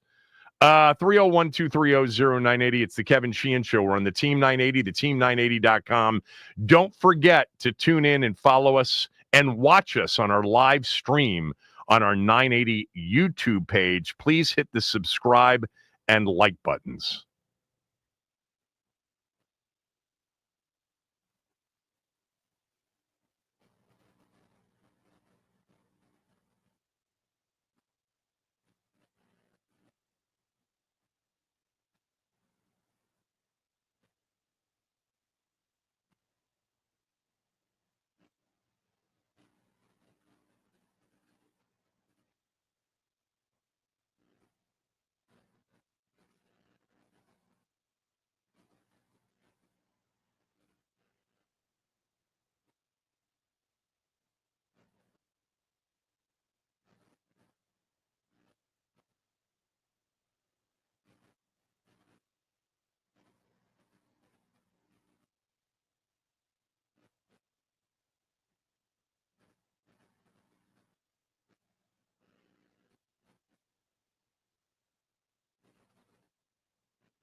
I want to tell you about Window Nation. If you are looking for new windows, if you're thinking about new windows, your windows are older, you want your home to look nicer, all I ask is give Window Nation the first shot. It's a free estimate. They'll come out to your home when it's convenient for you. In an hour or less, you'll have an offer, a quote. They're not going to pressure you. They're certainly not going to obligate you to anything. You can shop it if you want. Right now, you're going to get an offer from Window Nation that includes, for every 4 windows purchased, 4 free windows that follow. So you're paying half price on the windows with no payments, no interest, and no money down in the initial phase of the deal. You won't have to pay for anything until the year 2027. If you buy a house full of windows, you get a free entry door. I trust Window Nation. They've got an A+ rating from the Better Business Bureau. They've got a 96% customer satisfaction rating, and they've got over 20,000 5-star reviews. Add to that, their windows come with a lifetime warranty, and they were recently ranked highest on Forbes' list of best window installation companies. So you can trust Window Nation for high-quality, affordable windows. This sale ends soon, so call them at 866-90-NATION or to windownation.com. First things first is you just schedule your free estimate. They'll come out and do it when it's convenient for you, and then get 4 free windows with every 4 you buy, with no down payment, no payments, and no interest for 2 years. 866-90-NATION and windownation.com. All right, a lot of you are weighing in on Twitter. I'll try to get to some of these thoughts on your number one all-time RFK memory. And then the second part of it is just, where are you on this news that they are closing in on a deal? Are you thrilled beyond belief? It's taken a long time to get here. I understand it. Is it, a feeling of, hey, it's nice, it's okay? Or is it something that you don't care much about? Most of you care. Most of you care, certainly listening to this show. And I would just emphasize, look, it's not over. There are some hurdles to be cleared. Mark Seagraves from NBC4 was on with us in the first hour of the show. You can listen to that by downloading the Odyssey app or going to the team980.com after the show and listening to it. He was great. There are some hurdles to be cleared, things like the city council. They need 7 votes. There are only 12 current members. Then all of these zoning issues. And then you're going to have, groups, public groups, trying to create a public vote on this thing. It was interesting to hear that if they are successful in getting a public vote during some sort of primary election, that the city council can still overrule that result. So I think, we're 90% there at least. And look, bottom line is the city did a tremendous job. The mayor's done a tremendous job. But my God, the ownership of your favorite football team and mine too, Josh Harris, Mitch Rales, Mark Ein, the whole group, Magic Johnson, they committed far beyond in terms of a financial commitment to be back in D.C. than they would have had to have commit to stay right where they are in Maryland. This is a true reflection of how badly they wanted to be back in D.C. for not only themselves, but for the fans. This is what they know their fan base wants. And I'm sure they believe ultimately this will pencil out in a positive way. They're not throwing away $2.5 billion. But it's a much bigger commitment to move back into the city financially than it would have been to stay in Maryland. All right, 2-part question. 1, your favorite RFK memory. 2, where are you on this news? Thrilled beyond belief? It's okay, good news, or you don't care that much? Let's go to our guy Zeke in Southeast. Zeke, thanks for holding. Go ahead. All right, thanks for taking my call. Sure. Oh my gosh, I think it's a great. I'm hoping and praying that it'll happen. As a kid that grew up in watching the Skins go to 4 Super Bowls in 10 years, my favorite moment was, of course, you mentioned it, that Dallas game. I didn't have the pleasure of being there, but one of the best parts about Sundays in Redskins football was the tailgating. I think that was the thing that really, as a kid growing up in D.C., We did a lot of tailgating, and, man, we had a ball. Yeah, the parking lots were great. Remember how muddy they were? Because it was all grass. No Most of it was man. grass. But you know what, those were. You know what, Kevin? Us tailgaters, we're going to find a spot to tailgate. I don't care if it's on the street. They're going to find us. I'm not even worried about that at all. Not at all. Thanks, Zeke. Appreciate the call. Let's go to our guy Billy in Chantilly. Billy, go ahead. Kevin, good morning. You can bet that my brother, Be Relaxed, my dad, and I partook in the finishing of all the beer available at RFK back then in the 90s. I can promise you that. Right. I talked about my favorite memory. I don't know. I think you asked this question a couple months ago. I played on the field soccer. I received a cross from my brother and headed in the goal. Rarely got tickets to a game, but we were actually at the seat cushion game. I don't know how my dad managed to pull that off. It probably something to do with some time he spent at the horse track. You know what I mean? He came up with a little extra cash that Mom didn't know about. We got into that. He had a good day at Laurel. Good day at the track. Absolutely. I couldn't be more excited. How about Pat Summerall, John Madden, just the NFL Camelot back then? Because like I said, we didn't get a lot of tickets to games, but we were watching on TV. That was Camelot for the NFL. If we could get these young kids, the kids that are in grade school now and in high school and some of the youngsters moving into town to work in the city, to be involved with the team the way that it was at that time, that would be just great to me as somebody who has a lot of great memories now. For a young person, say Max, for example, who is going to look at the future of this team. And the most amazing part of this all coming together, the 20 years that you and I and every fan struggled with the ownership, that we have an owner that's connected to the community, and we have a quarterback who, if he keeps doing what he's going to do, is going to be the best 10-year run we could ever hope for. So, man, I look forward to it. 100% pumped. Billy, you know what's interesting? Because of the quarterback and because of the prospects that this team with this quarterback could be really, really good for these final 5 seasons, right? 25, 26, 27, 28, 29, final 5 seasons at FedEx is on the way to DC. He may leave us with a lot of Landover memories. Seriously. Because winning is the most important thing to creating the memories. RFK was a dump. It was our dump. We loved it, but we would have thought much differently about that dump had it been, all those years of losing bad teams like we had under Snyder.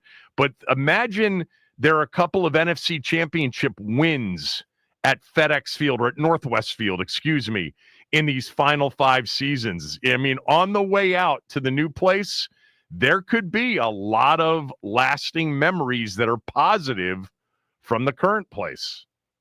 Thank you. Amazing. I hadn't thought of it that way, but yeah, you're right. All right. I gotta move on to the next. Rusty in Delaware. Rusty, go ahead. Hey, Kevin, how you doing today? Good, Rusty. So, a couple memories for me. So, I'm 41 years old, and I live here on the eastern shore of Delaware.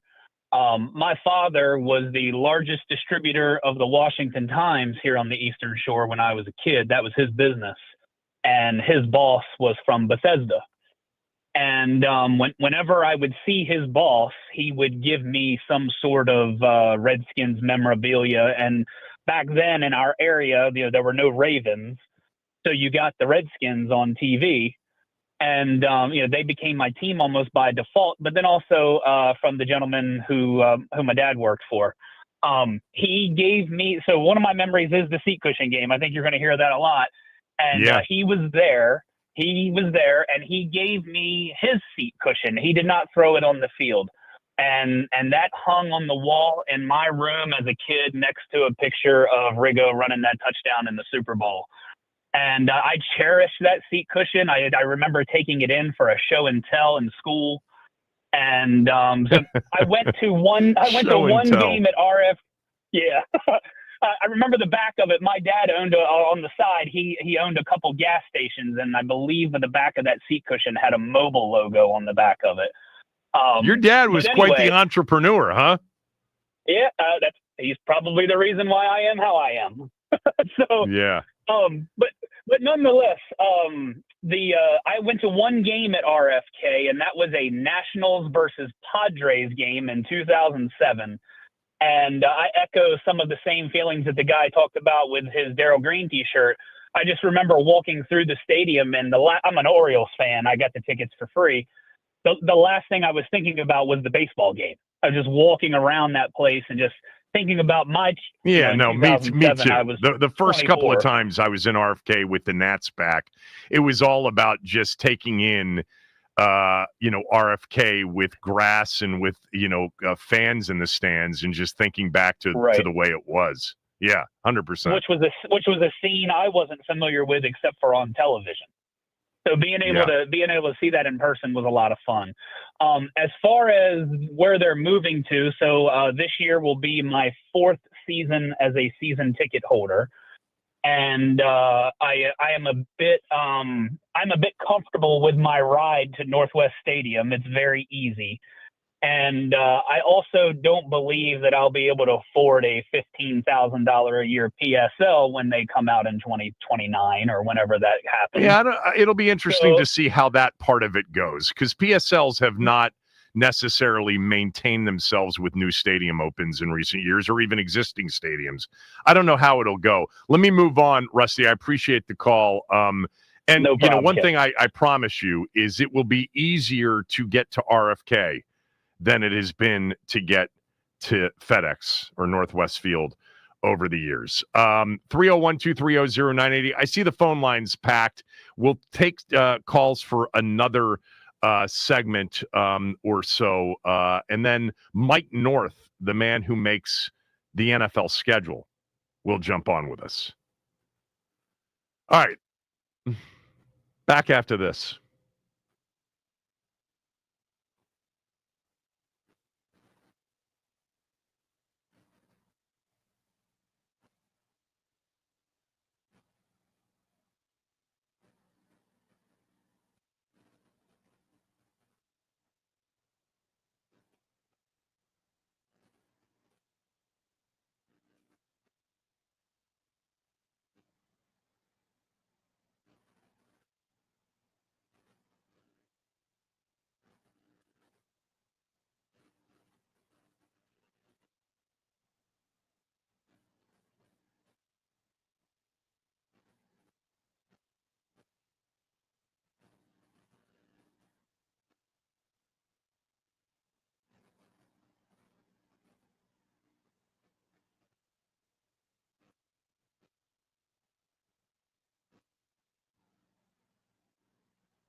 All right, let's get through these calls. Mike North, who makes the NFL schedule. You're going to hear my conversation with him starting in about 15 minutes. Lawrence has been on hold for a while. Lawrence, thanks. Go ahead. Hey, what's up, Kevin, man? Love your show, man. Thanks, Lawrence. Yeah, a couple of people have already come through and gotten it before me, but January 4th, 1992, my man, the seat cushion game, I was there with my brother.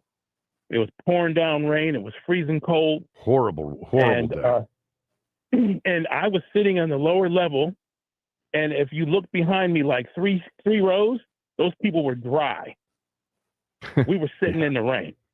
Yeah. And it was such a great day, but the ride home on the metro dripping was the craziest thing. But there was a ton of people on that train doing, in the same way. So that's my memory, and I am super excited about it coming back to DC. And I remember the whole Atlanta. Remember the Atlanta sideline with MC Hammer and Evander Holyfield and Dion strutting out to return the opening kickoff. And it was an absolute ass kicking. And by the way, it was the second time in like a month and a half they had blown out the Falcons at home. They beat the Falcons in November of that year in 91, 56-17, ripping through 6 touchdown passes, which is still, I believe, the team record for touchdown passes in a game. Where are you on excitement level for it coming back? Oh, I'm through the roof, man. I'm excited for what it brings to the city. That's where they should be. And I live 10 minutes from Northwest. But I want it back there. That stadium, that model, incredible. I'm all excited for it, man. Thanks, Lawrence. Appreciate it. Let's go to Mike. Mike, go ahead. Kev, how you doing? Long time listener, first time caller. Thanks, Mike. My memory was basically in 1982. I was a middle schooler, getting ready to get on the bus, show my age a little bit, listening to the Elliott and Woodside show, and I was lucky enough to call in and win tickets for the NFC Championship game. Wow. Well, it gets better. So as my parents pick the tickets up and they come home, my dad proceeds to tell me that him and my mother are going to use the tickets to go to the game. So you can imagine how I was. You got them, but they're going to use them. Very upset. You dialed over and over to whatever that number was, and you got through and you got them. And so you didn't go. Well, no, wait a second. It gets better. My grandfather, rest in peace, World War II veteran, POW in Germany, was a bartender at VFW in Morningside. Told a guy the story. He walked into my house 3 days later and put a ticket on my kitchen table for me. I was able to attend that game thanks to my grandfather. Very, very, very awesome memory. Obviously, I can't beat any other memory. All the times I went to RFK. So. Yeah, that day, the 72 championship was incredible too. I mean, they played 3 NFC title games at RFK. They played 4 of them. They played Dallas twice. They played the 49ers, and they played the Lions in NFC championship games at RFK, and they were 4-0 in those games. Thanks, Mike. Appreciate it. Yep. Let's go to Sean in D.C. Sean, go ahead. Hey, Kevin, how you doing? Thanks for taking my call. Sure. My most famous one, and you've been saying it, is that NFC Championship game against Dallas. And I was 19 at the time, and I tell you, I can't remember another game so quite exciting. Even before the kickoff, when the announcer said, "Ladies and gentlemen, hail to the Redskins," and that place went off, I knew we had that game. There was no question. As for my excitement for RFK, coming back to the DC, I'm overjoyed. I mean, bring it back to where it's supposed to be, where it should have stayed. I'm looking forward to that. And one more quick thing. There was another NFC championship game that we did win. It was against the Minnesota Vikings in 1988. Oh, my God, of course. Yeah, of course. Yeah, duh. Then right, 5-0. With Dale Green. Yep. Yeah. Dale Green broke up that play right at the end. So thanks for taking my call. You're welcome. Thank you, Sean. Appreciate it. Let's go to Scott Scott, go ahead. Kevin, thank you, man, for taking my call, man. I'm a little dated, man, but I'm going to give you some love here. So I remember my father was a long-time season ticket holder, man, going back to Griffith Stadium. And as a youngster, I grew up listening about these games.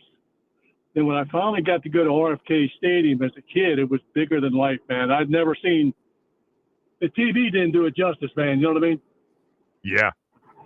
All it was the teams I saw, all the great players, you know, George Allen, Over the Hill Gang, Larry Brown, all these great players, Joe Theismann, all those great teams, Russ Grimm, Bostic, all those great teams. Well, my father's seat with his high school teammates was over, hopefully you can hear him, I'm on the road, was over right in the center of the goalpost, over the Redskin band on the second level. I don't know if you remember where that was. Yeah, of course. And you can see the band sat in those stands in the corner. Yeah, underneath underneath the clock. Them, you know. Those seats were like directly by the goalpost. You could see the ball come through. But Kevin, you could look all those years ago. All the people from the city, all the surrounding area, man. When you walked into that stadium, you weren't just playing the team, you were playing against us, the D.C. area.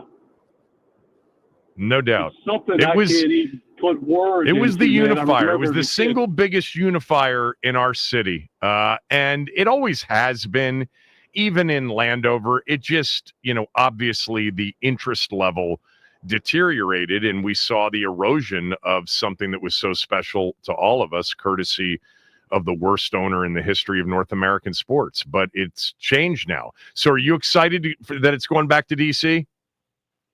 Kevin, I'm going to tell you, man, it's for me, it's hallowed ground. People say how bad it is and all that. Man, when you get right down to it, you're going to see a football game. You know what I mean? That's right. My thing about it. I'm really excited that they're bringing it back to where it should go. But, I think all the great teams, man, Walter Payton, it was always a big thing. Who's going to be able to go to the game in my family with my parents, way back in the day. But the first time I came out from up high and walked down and saw Tom Landry and the Dallas Cowboys in person. Yeah. Man, I tell you, man, I was those days are. I couldn't believe what I was looking at. Scott, one of the things that I loved is Dallas. George Allen years, we wore burgundy and gold at home. We wore dark jerseys, so the Cowboys always came in their whites, which were normal for them. But with Gibbs, we wore what eventually became the true championship uniforms, white at home. And Dallas had to wear those blue uniforms in RFK. And it was kind of a cool mixture of uniforms in that stadium. Yeah. And it was great. Let me move on. I appreciate the call and the sentiments. Let's go to Larry in DC. Larry, thanks for holding. Go ahead. Hey, how you doing there, Kevin? Good, Larry. All right. Hey, I worked at RFK the first year that the Nationals were there. And I did field security for them. And when George W. Bush came out on the field to throw the first pitch, right, the Secret Service issued us off the field into the dugout. And we were in the Arizona Diamondbacks dugout for the whole duration of the first pitch ceremony. But when they got him off the field, they never told us to go back out onto the field. And so for a couple of minutes, RFK Field was vacant with anybody out there. Wow. All right. So you excited about it coming back? Somewhat, but real quickly, also I saw Jose Reyes his rookie year. He was in the bullpen with the Mets on a Sunday night baseball game, and he saw a DC police officer, and he threw his phone number on a baseball up to her. She looked at the baseball with his number on it and then threw the baseball back to him. That's cool. Like she didn't want his number. Yeah.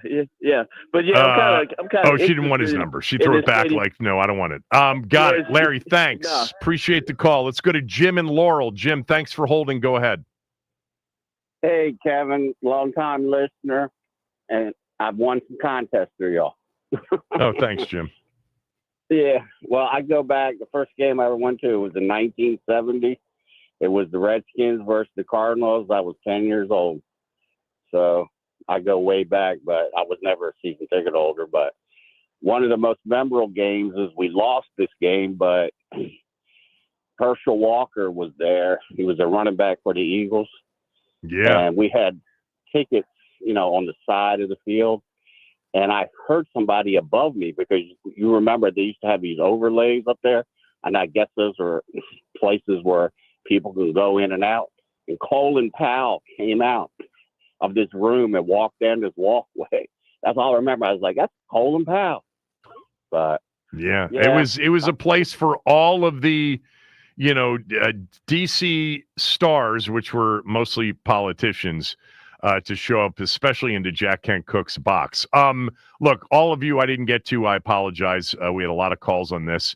Nostalgia, we break it out every once in a while. Today was a good day to do it. I think most of you are really excited it's coming back to DC. It'll be 5 years from now, and it'll be a cool thing, and it'll be different. It won't really be anything like what we were just talking about. A domed downtown stadium, translucent, where you have natural sunlight, a lot of retail and mixed-use retail, and residential around the stadium. Hopefully it'll be a great thing for the city. All right, up next, you'll hear my conversation with one of the key people involved in making the NFL schedule.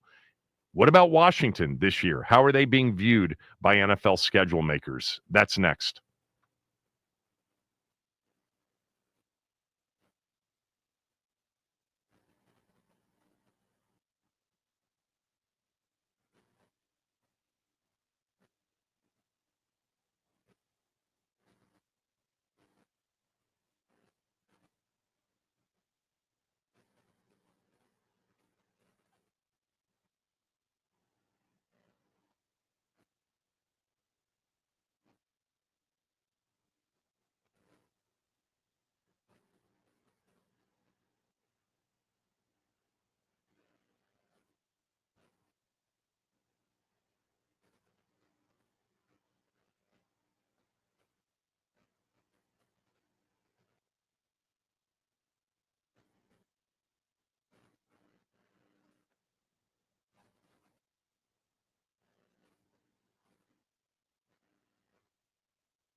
All right, joining me right now is Mike North. Mike is the VP of Broadcast Planning for the NFL, a.k.a. the schedule maker.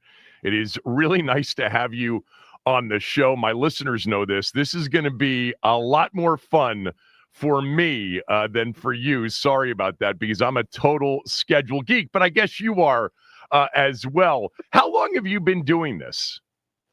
Just passed my 30-year anniversary on Monday, so I'm here forever, a lifer, grateful, humbled, appreciative to be here, and even more so to get to work on this project. I'm not the schedule maker in the intro. Thank you for that. I'm one of the schedule makers. There's a team of many, and trying to add a lot more, honestly, to it. It's not really just, one guy's gut and feel anymore. There's analytics, there's data, there's predictive, there's player health and safety, travel considerations, competitive inequities, ratings estimates, international. There's so many people that contribute, but humbled and grateful to be part of the team. But there was a time when it was a really small group, right, that put it together?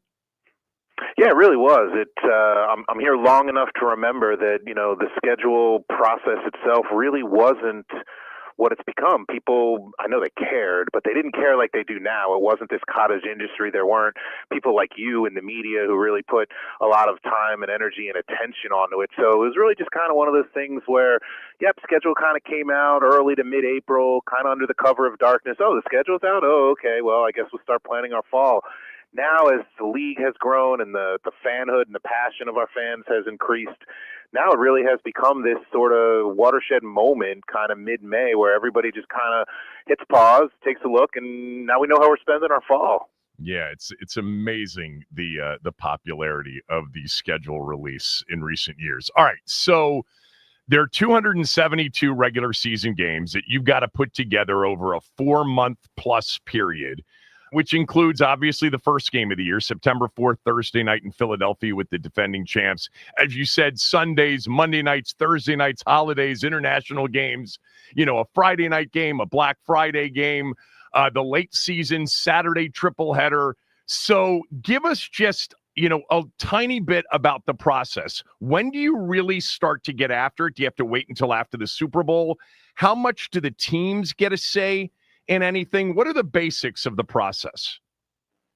Yeah, you've got the basics. We know the 272, once the previous regular season ends, there's a handful of standings-based games. The rest are rotation-based. So, most teams know 14 of their 17 games for the next 8 years, 10 years, 12 years, 24, and just depending on how the rotation works out, some years you feel like you got a really tough putt, and other years you feel like, hey, we've got a chance to compete here. The exercise really, it starts the day after the regular season ends. Once we know the 272, kind of take a snapshot in your mind. Oh, that looks fun and that looks amazing. And, we got one of these this year. And been 4 years since we had one of those. And wonder if we're going to have a Super Bowl rematch again this year. And kind of watch the playoffs play out through January. Obviously, the Super Bowl winner is the last piece to the puzzle because they're going to host the Thursday night opener in week 1. Meet with all the network partners. Everybody's got a request list. You could probably fill out that request list. And quite honestly, Kevin, everybody wants Dallas, Green Bay, and Philly, Kansas City. No magic there. And then all 32 teams get their, day in court. They all get a chance to submit a form with, here's stadium constraints. Here's some travel considerations we'd like for you to keep in mind. Here's something we'd like to remind you about that you did to us last year or 3 years ago or 10 years ago that we hope you don't do to us again. And again, a lot of that's evergreen. Nobody wants to play in Florida in September when it's 110 degrees. Nobody wants to play in Lambeau in January when it's -3 degrees. Everybody wants a mid-season bye, open at home, close at home, no primetime games on the road, no 3 time zone trips for night games. If we are going to go internationally, home the week before, bye the week after, whatever it is. So everybody's got their calculus and everybody's trying to balance, the competitiveness and the revenue. Some teams will tell you, give us our best home draws late in the year. But that usually means our better teams. And the head coach might be saying, you know what, I'd rather kind of catch a Kansas City or a Green Bay early in the season, maybe before they've hit their stride, and give me, the homecoming opponent for December, even if it is a tougher ticket sale. But maybe by then we're 10-5 and the tickets will sell themselves because of our record. So everybody's kind of doing their own balancing act of the competitive inequities and challenges and travel and stadium availability, and balanced with the viewership estimates and trying to get the right games in the right windows for the fans. What it really comes down to is everybody can look at the 272 and pick the 10 or 20 that they just can't miss. We're not doing our jobs if we're not putting those 20 in windows where every fan can find them. So whether it's national television in prime time or Sunday afternoon at 4:30, maybe it wanders into a 9:30 a.m. Eastern time slot for one of our international games as we try to grow that business. Maybe it's on one of the streaming platforms as that becomes a key strategic initiative for us moving forward. So how do you get maximum value out of each of those 272 assets? They're not our assets, they're the fans' assets. Want to make sure that they get a chance to sample the ones that they're most interested in. Well, you brought up something that I was going to get to in a little while, but I'll get to it right now because you mentioned, everybody can pick out those 10 to 20. The 10 to 20 haven't included Washington in recent years. This year's different, isn't it? Very, very different. And honestly, as somebody who's been with the league for a long time, grew up on the East Coast, when we were growing up, the Redskins were a thing. And yes, it's been a while, but I don't think we'll see what happens. I don't think that fan base left. I think it's just kind of lying dormant. So now that they're competitive again, an NFC Championship game appearance, I don't think there's any question you're going to find the Commanders all over the national television schedule. And they've got a great schedule. You think about not only all those NFC East games, obviously every year those matters, but you play a Detroit, you play a Kansas City, you play Chicago and Green Bay. Like, there's a lot of really good games on the Commanders' schedule. So, yeah, whereas in previous years, maybe a lot of Sunday 1 o'clock starts in the Beltway, that's probably not what's going to happen this year. I think you're going to see a real challenge for Coach Quinn and the team. We're going to be out of our routine playing a lot of Sunday nights, some Monday nights, some Thursdays. Got to be in the mix for kickoff in Philadelphia. Got to be in the mix again for Thanksgiving in Dallas. There's going to be all kinds of places where we're going to see Commanders games this year. Because you've been around for so long, was there a time where Washington-Dallas was the number one primetime matchup in Target each year when you made the schedule? It probably was, but we got to go back to like the Madden and Summerall days, true. right? Like, maybe it was Thanksgiving, a Redskins-Cowboys game on Thanksgiving as the Thanksgiving tradition has continued to grow. That's where we capture a lot of casual fans. I think I saw a stat somewhere where, 8 to 10% of NFL fans watch their first game of the year on Thanksgiving. Wow. So you're with the family, the television's on, it's the Cowboys year after year, and felt like for a long time it was, a constant, Redskins, Cowboys just felt natural. Now, you put a Redskins, Cowboys game on Thanksgiving. I think we're still holding, 42 million from a couple of years ago when that game was on. And that was before, the Commanders became, what the Commanders are now. And you add Debo and you add all these interesting pieces, a Commanders-Cowboys game on Thanksgiving, you got to think is looking at, the most watched regular season game ever for the NFL. But is that the best use of that asset? You could put it on a Sunday afternoon on Fox and probably get 30, 35 million. You could, like we said, have the Commanders in kickoff. You can have them on Thanksgiving. You can have them on Black Friday. You can have them on Christmas. You can have them in Madrid and have them go over and play Miami. There's so many ways to dole out these 17 Commanders games, a lot more options than we've had. Lots of hints from Mike for my mock schedule. I've been doing a mock schedule a week before the real one comes out for 20 years, almost 20 years. And by the way, when I get one right, that's success. That shows you how deep the pool is. It shows you how unbelievably large the solution space is. It is truly infinite, and for anybody to get more than a handful would be honestly a miracle. And we literally have no idea. Sitting here on April 16th, 18th, whatever it is, literally do not have a single game of these 272 locked into its home yet. They're moving around. There's guardrails. There's constraints. There's, guidance, and we're kind of elbowing some games into certain windows or a pool of games for other windows, but there's literally not a single game locked in, committed. I mean, you've been doing this long enough. We used to announce some of our games at the owners' meetings, right? Late March. Right. Literally haven't done that in years and could not do that.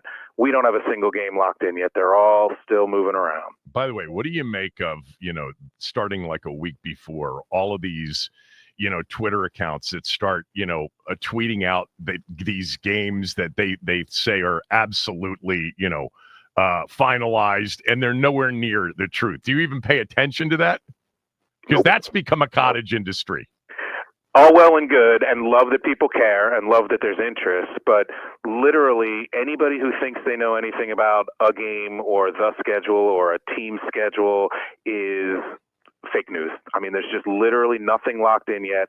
And oh, by the way, none of this gets approved until the boss says it's approved. So if we're looking at a, May 13, 14, 15 or so time frame to release the schedule, kind of where we've been these last few years, right. Second week in May, that means, Monday morning, the 12th, whatever that is, Monday, May 12th, we're in Commissioner Goodell's office, let the computers run all weekend, probably have a nice long Zoom call on Mother's Day night. Everybody loves that. But then come in Monday morning with, here's some great options, Commish. Here's one that has Washington, Philly for kickoff. Here's one that has Detroit, Philly for kickoff. Here's one that has Denver, Philly for kickoff. They're all great. They're all slightly different, obviously. So it's not really like this one's better than that one. It's almost more like ice cream flavors at that point. Vanilla, chocolate, strawberry, they're all delicious, Commissioner. Got to pick one and put it out at some point. You give us another month, we'll find you a few more flavors. Here's a Rocky Road, here's a Pralines and Cream. They're all great by that point, I hope. And I hope we've met with him enough along the way that we're not surprising him with anything. And those targets that he thinks we cannot miss on, we've hit. So now it's just kind of on the margins. And is this one a little better for Washington? If so, it's a little worse for Philly. Is this one a little better for CBS? If so, it's a little worse for Fox. And just kind of try to find that balance, thread that needle, and pick a winner. Anybody who thinks they know what the commissioner is going to say is definitely, not a chance. Mike North, the VP of Broadcast Planning for the NFL, joining us here on the show, talking NFL schedule. I want to talk about opening night in Philadelphia. Thursday night, September 4th, the defending champs at home.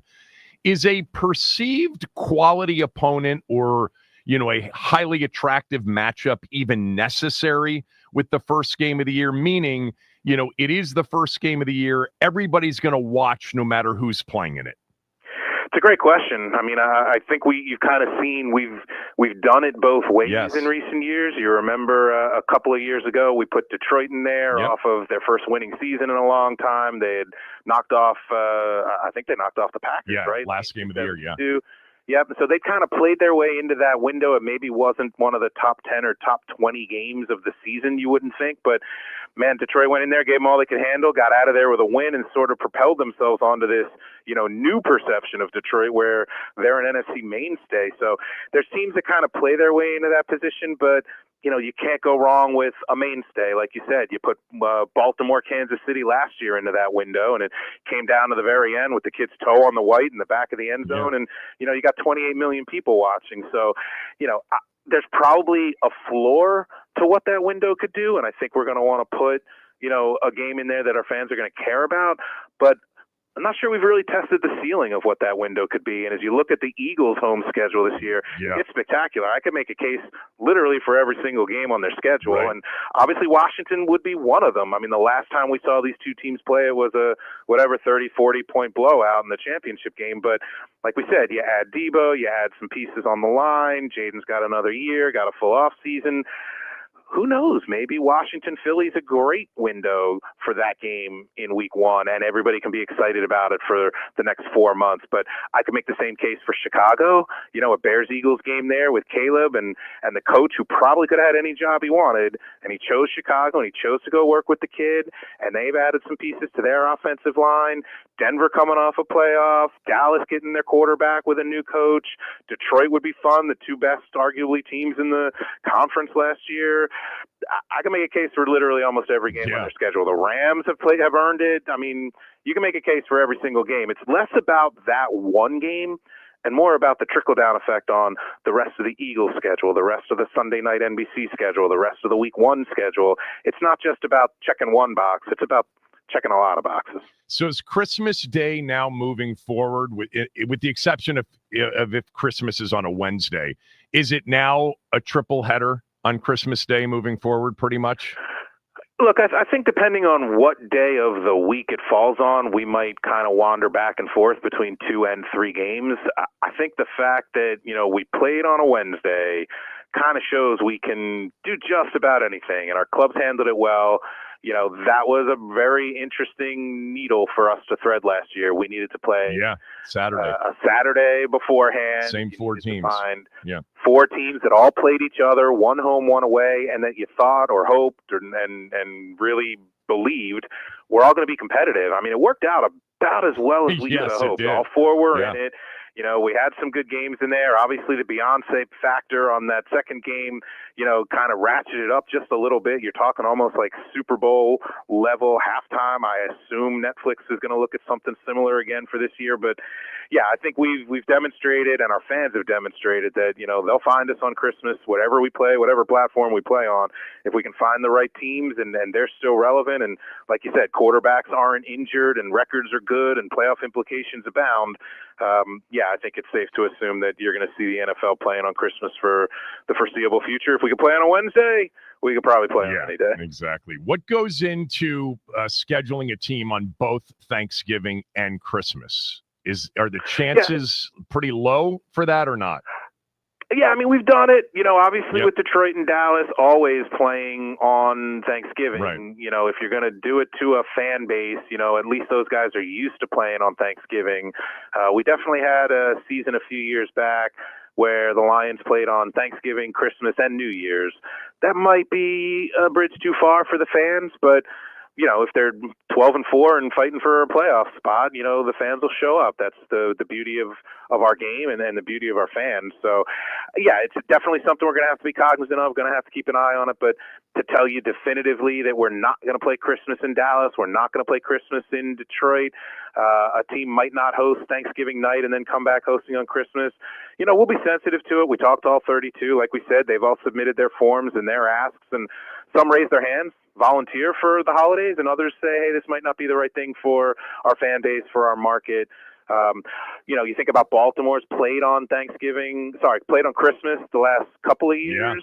I'm not sure we're going to do that to them yet again, especially on the road, but it'll move around. The more games we play, the more likely that more teams are going to be in those windows, and at some point, everybody's going to have to give it the office a little bit. This is awesome with Mike North, the VP of Broadcast Planning for the NFL. I appreciate the time so much. A couple more. I'm actually curious about late season bad weather games, because there was a time in which I thought you guys were trying to schedule games that increase the chances of having snow in them in primetime spots. I don't know if you've done it as much recently, but snow games do well on television late in the season. Do you seek out those opportunities in scheduling? I'm not sure we seek them out so much, Kevin, as much as we don't really run from them anymore. I think what we used to do back in the day, and this has gone back to, Val Pinchback sitting at the board, building the schedule by hand. It wasn't the television-driven league and the television-driven revenue that it is now. So back then, maybe there was a little bit more attention paid to things like, I remember when I first started making schedules, like we didn't used to play the Arizona Cardinals. We didn't used to play the Phoenix Cardinals at home during the day, like the entire month of September. Right. So we'd have to schedule them like 3 of their first 4 on the road, and one, whatever their home game was in September, had to be at night or something like that. Try to think about now that in places like Tampa Bay and Miami, where we know it's warm in February, or like we said, the cold weather sites outdoors in December and January. I don't think we strategically try to put games in there, because you do run the risk of going the other way, right? You put a game in Buffalo, and then all of a sudden you get one of those lake effect snowstorms, and now you can't even play the game in Buffalo, and we got to go play it in Detroit or move it to the following day or something like that. So again, I don't think we aggressively seek out these cold weather sites and root for bad weather. But, you get some snow and you're flipping through the channels and you see an NFL game and you see a little snow. you tend to stick around a little bit. You think about that Cleveland-Pittsburgh game on a Thursday night this year, and that slow globe, and then Jameis, and that was probably the highlight of the Browns season. And I think 11 million people watched that game. So when you do see snow on television, it does kind of keep you tuned in. I'm old enough to remember. I think it was a Patriots-Titans game in December years and years ago, and Brady threw like 7 or 8 touchdowns. Yeah, it was completely non-competitive. Nobody turned off the television. Everybody just kept watching to see the weather, to see Brady throwing touchdowns. So there's certainly something to it. If we were smart enough to be able to predict the weather, might we try to schedule a game in, Cleveland or Pittsburgh or Buffalo to coincide with snow, just a little snow, not too much snow. That would be great, but I'm not sure where that our crystal ball is that clear. But I don't think we run from it like we used to. We have cold weather, outdoor sites. Our season, has wandered now into early January. There's going to be games played outdoors in the cold in January, and sometimes it's going to snow. It's going to happen. By the way, assuming there's an 18-game schedule over 20 weeks down the road, maybe sooner than later, do we then absolutely get week 1 on Labor Day weekend? There's no way to avoid it, right? No, I'm not so sure about that. Okay. I mean, look, there's no guarantee of going to 18 tomorrow. We were 40 years at 16-4, and we've been 3 or 4 years at 17-3. So I'm not sure this is happening tomorrow. There's obviously been a lot of talk about it. When and if we go to 18 games, I'm not sure it's a given that we're going to 2 byes. It might be 18 games over 19 weeks. There's been a lot of chatter about, all these teams playing these Thursday games now, sometimes playing multiple Thursday games in a season, which gives you those 2 kind of 10-day rest periods after. That plus your bye, is that enough to get through, an 18-game season? Does it have to be 2 byes? As a schedule maker, I'm a little bit hesitant. You think about some of these weeks in the middle of the season right now, October, November. You might have, 6 or 8 teams on bye. You've got a game at 9:30 in the morning on a Sunday in Madrid or Berlin. You got a side-by-side Monday night schedule going. You might only have, 8, 9 games for Sunday afternoons on CBS and Fox. It gets a little thin sometimes on Sunday afternoons, and that's just with 32 byes. Now you want to cram in 32 more byes? A little worried about how that's going to thin out Sunday afternoons. We'll make it work, of course, but I'm not sure the 2 byes is a given. And even then, whether we start on Labor Day weekend or start the week after, maybe we go a little bit later into the regular season. Maybe you do something different with the Pro Bowl or the Pro Bowl games, and you get rid of the off week between championship and Super Bowl like we used to do. So there's a lot of ways we can tinker with the calendar and figure out the right way to cram in our regular season and obviously still keep the focus on the postseason. And if Super Bowl weekend happens to land on President's Day weekend, well, that could be a really fun opportunity for all our fans, for all our partners. There's certainly an eye on that as well. I'm not sure starting on Labor Day is the right thing. People are traveling, people are, at the beach or whatever, and it's not really a historic television weekend. Right. But the colleges are moving a little bit earlier. We might have to as well. It's all on the table. Nothing set in stone yet. All right. What are the chances Washington plays in either Brazil or Spain this year? It is definitely a possibility. Personal opinion, I like them for kickoff better than I like them for Brazil in week 1, but obviously not my decision. Spain would be pretty interesting, kind of right in the middle of the season. It might cost you Thanksgiving, which is something we're going to have to think about. If you play the Spain game in week 11, let's say, and then Washington comes home to the bye in week 12 after Madrid, then you probably can't turn around and play on Thursday in Dallas on Thanksgiving. So is that the right thing? What would go into Thanksgiving instead? They're not even guaranteed their bye coming back from Madrid. We've got so many international games now, some of them early, some of them late. You can't give everybody their byes after international games. So do you go to Madrid, come back to a home game, and then quickly get on the road for a short week in Dallas on Thanksgiving? I don't know if that's the best way to, set up the Commander schedule. So are they in the mix for both Brazil and Madrid? Absolutely, yes. Are they in the mix for kickoff? Yes. Are they in the mix for Thanksgiving? Yes. Are they in the mix for Christmas? Yes. We're not going to be able to do all those things, so we're really just going to come down, like we said, to vanilla, chocolate, strawberry at the end. This one's got the Commanders in kickoff, so they're not in Brazil. This one's got them in Madrid, so they're not on Thanksgiving. This one's got them on Thanksgiving, so they're not on Christmas. This one's got them on Christmas, so they're going to play 2 short week Thursdays. They're all going to be a little different. I love the flexibility. I love the optionality. As you said at the beginning, this is probably something we haven't really had with Washington games for, decades, really. So this is exciting for us. It makes all the NFC East games more interesting. The NFC East crosses into the NFC North, so that'll be fun this year. There's a lot of really good games. No question the Commanders are going to find themselves in some pretty prominent windows. What was the opponent on their schedule that stood out to you the most? This year for coming up? Yep. Obviously the division games matter a lot. I'm just not sure, you've got 6 of them every year. I mean, those are, I don't want to say commonplace, but hard to say one of those stands out. I would probably look at I'd probably look at Kansas City, I guess, right? Yeah. I mean, I don't remember the last time the Commanders went out to Kansas City. It was probably 8 years ago, would be my guess, just by rotation. And it was probably a 1 o'clock Sunday afternoon game that was available in 15 They or 20 played. Actually, they played Monday night. They played Monday night. At Arrowhead. You're right. Yeah. You're right. Yeah, I do remember that. A perfect opportunity to do that, run it back again. But it could also be a Sunday night game. It could be a Thursday night game. It could be, one of those Sunday afternoon 4:25 games. Save it for later in the season. You think both teams are going to be competitive.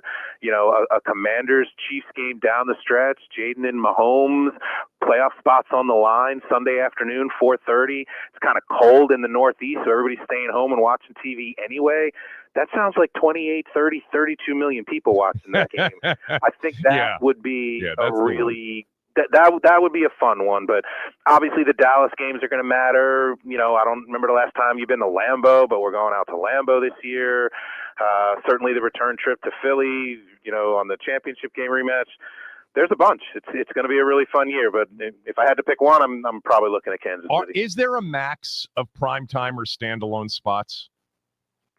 There's not a max of standalone spots just because we have so many more than we've ever had before. And as we think about primetime games, it's really more about, what's right for the fan. Like if we were going to schedule the Commanders in 5 or 6 primetime games, they probably shouldn't all be at home, right? I'm not sure that's the right thing to do to ask the fans to come out at night over and over and over again.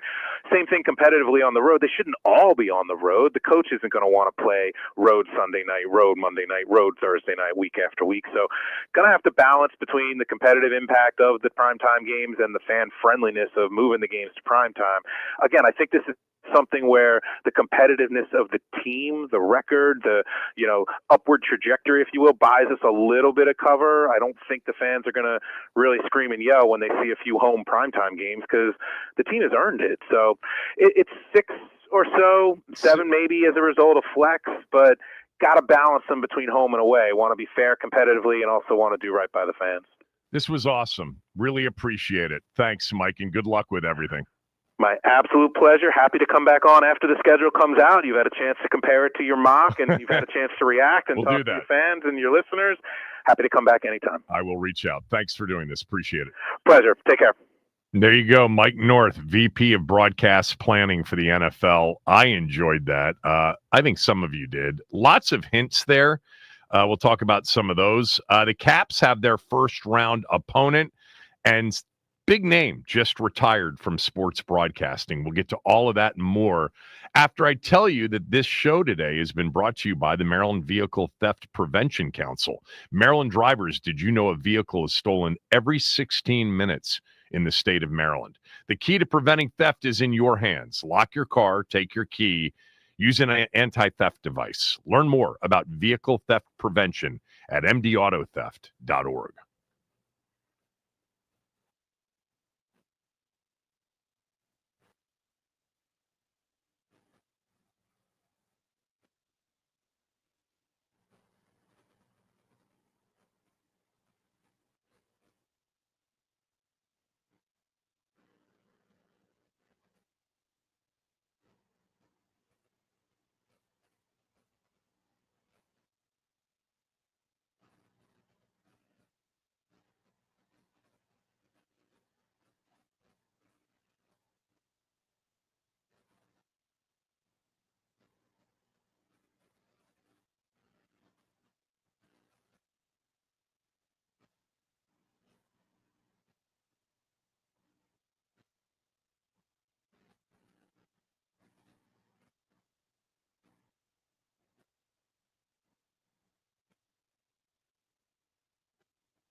Yeah, good stuff from Mike North. Look, there were some hints in there. He likes kickoff against Philadelphia, opening night against Philadelphia, more than he likes Brazil. Yeah, I don't see Washington going to Brazil, but I could certainly see them in the mix for sure of a week 1 primetime game, whether that's at Philadelphia on Thursday night in the NFL season opener or a Sunday night game on week 1, or potentially a Monday night game week 1. You know, he brought up that issue of if they play in Madrid, they probably can't play on Thanksgiving. He had already mentioned, you know, the idea of Skins Cowboys on Thanksgiving would attract a very, very large audience. So the turnaround just would be too tight. The Madrid game is November 16th. Thanksgiving's November 27th. They probably wouldn't make them play in Madrid against Miami, come back for a game on, coming back from Europe, and then go short week to Dallas.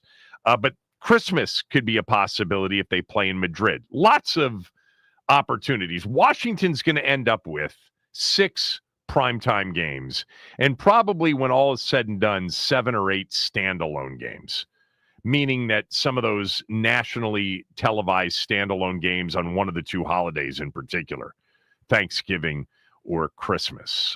Get ready for that, man. There are going to be primetime games, several of them.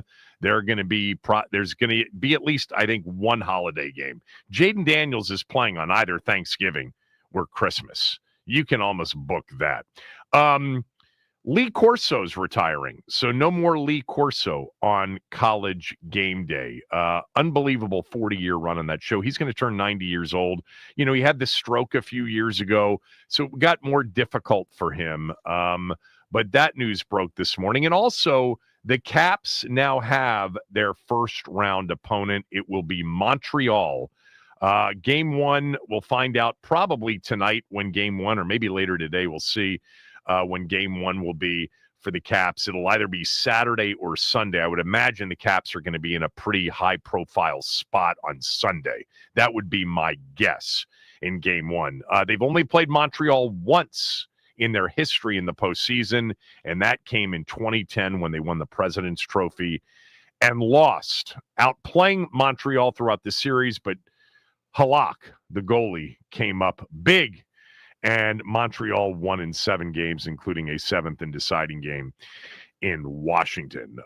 So that is now etched in stone. The Caps finished tonight in Pittsburgh against the Penguins. But stay tuned. The Game 1 information should be out, I would imagine, before the end of today. All right, that is it for the show. Thanks to Mark Seagraves, who joined us from NBC4. He was great in explaining the city and the team closing in on a deal.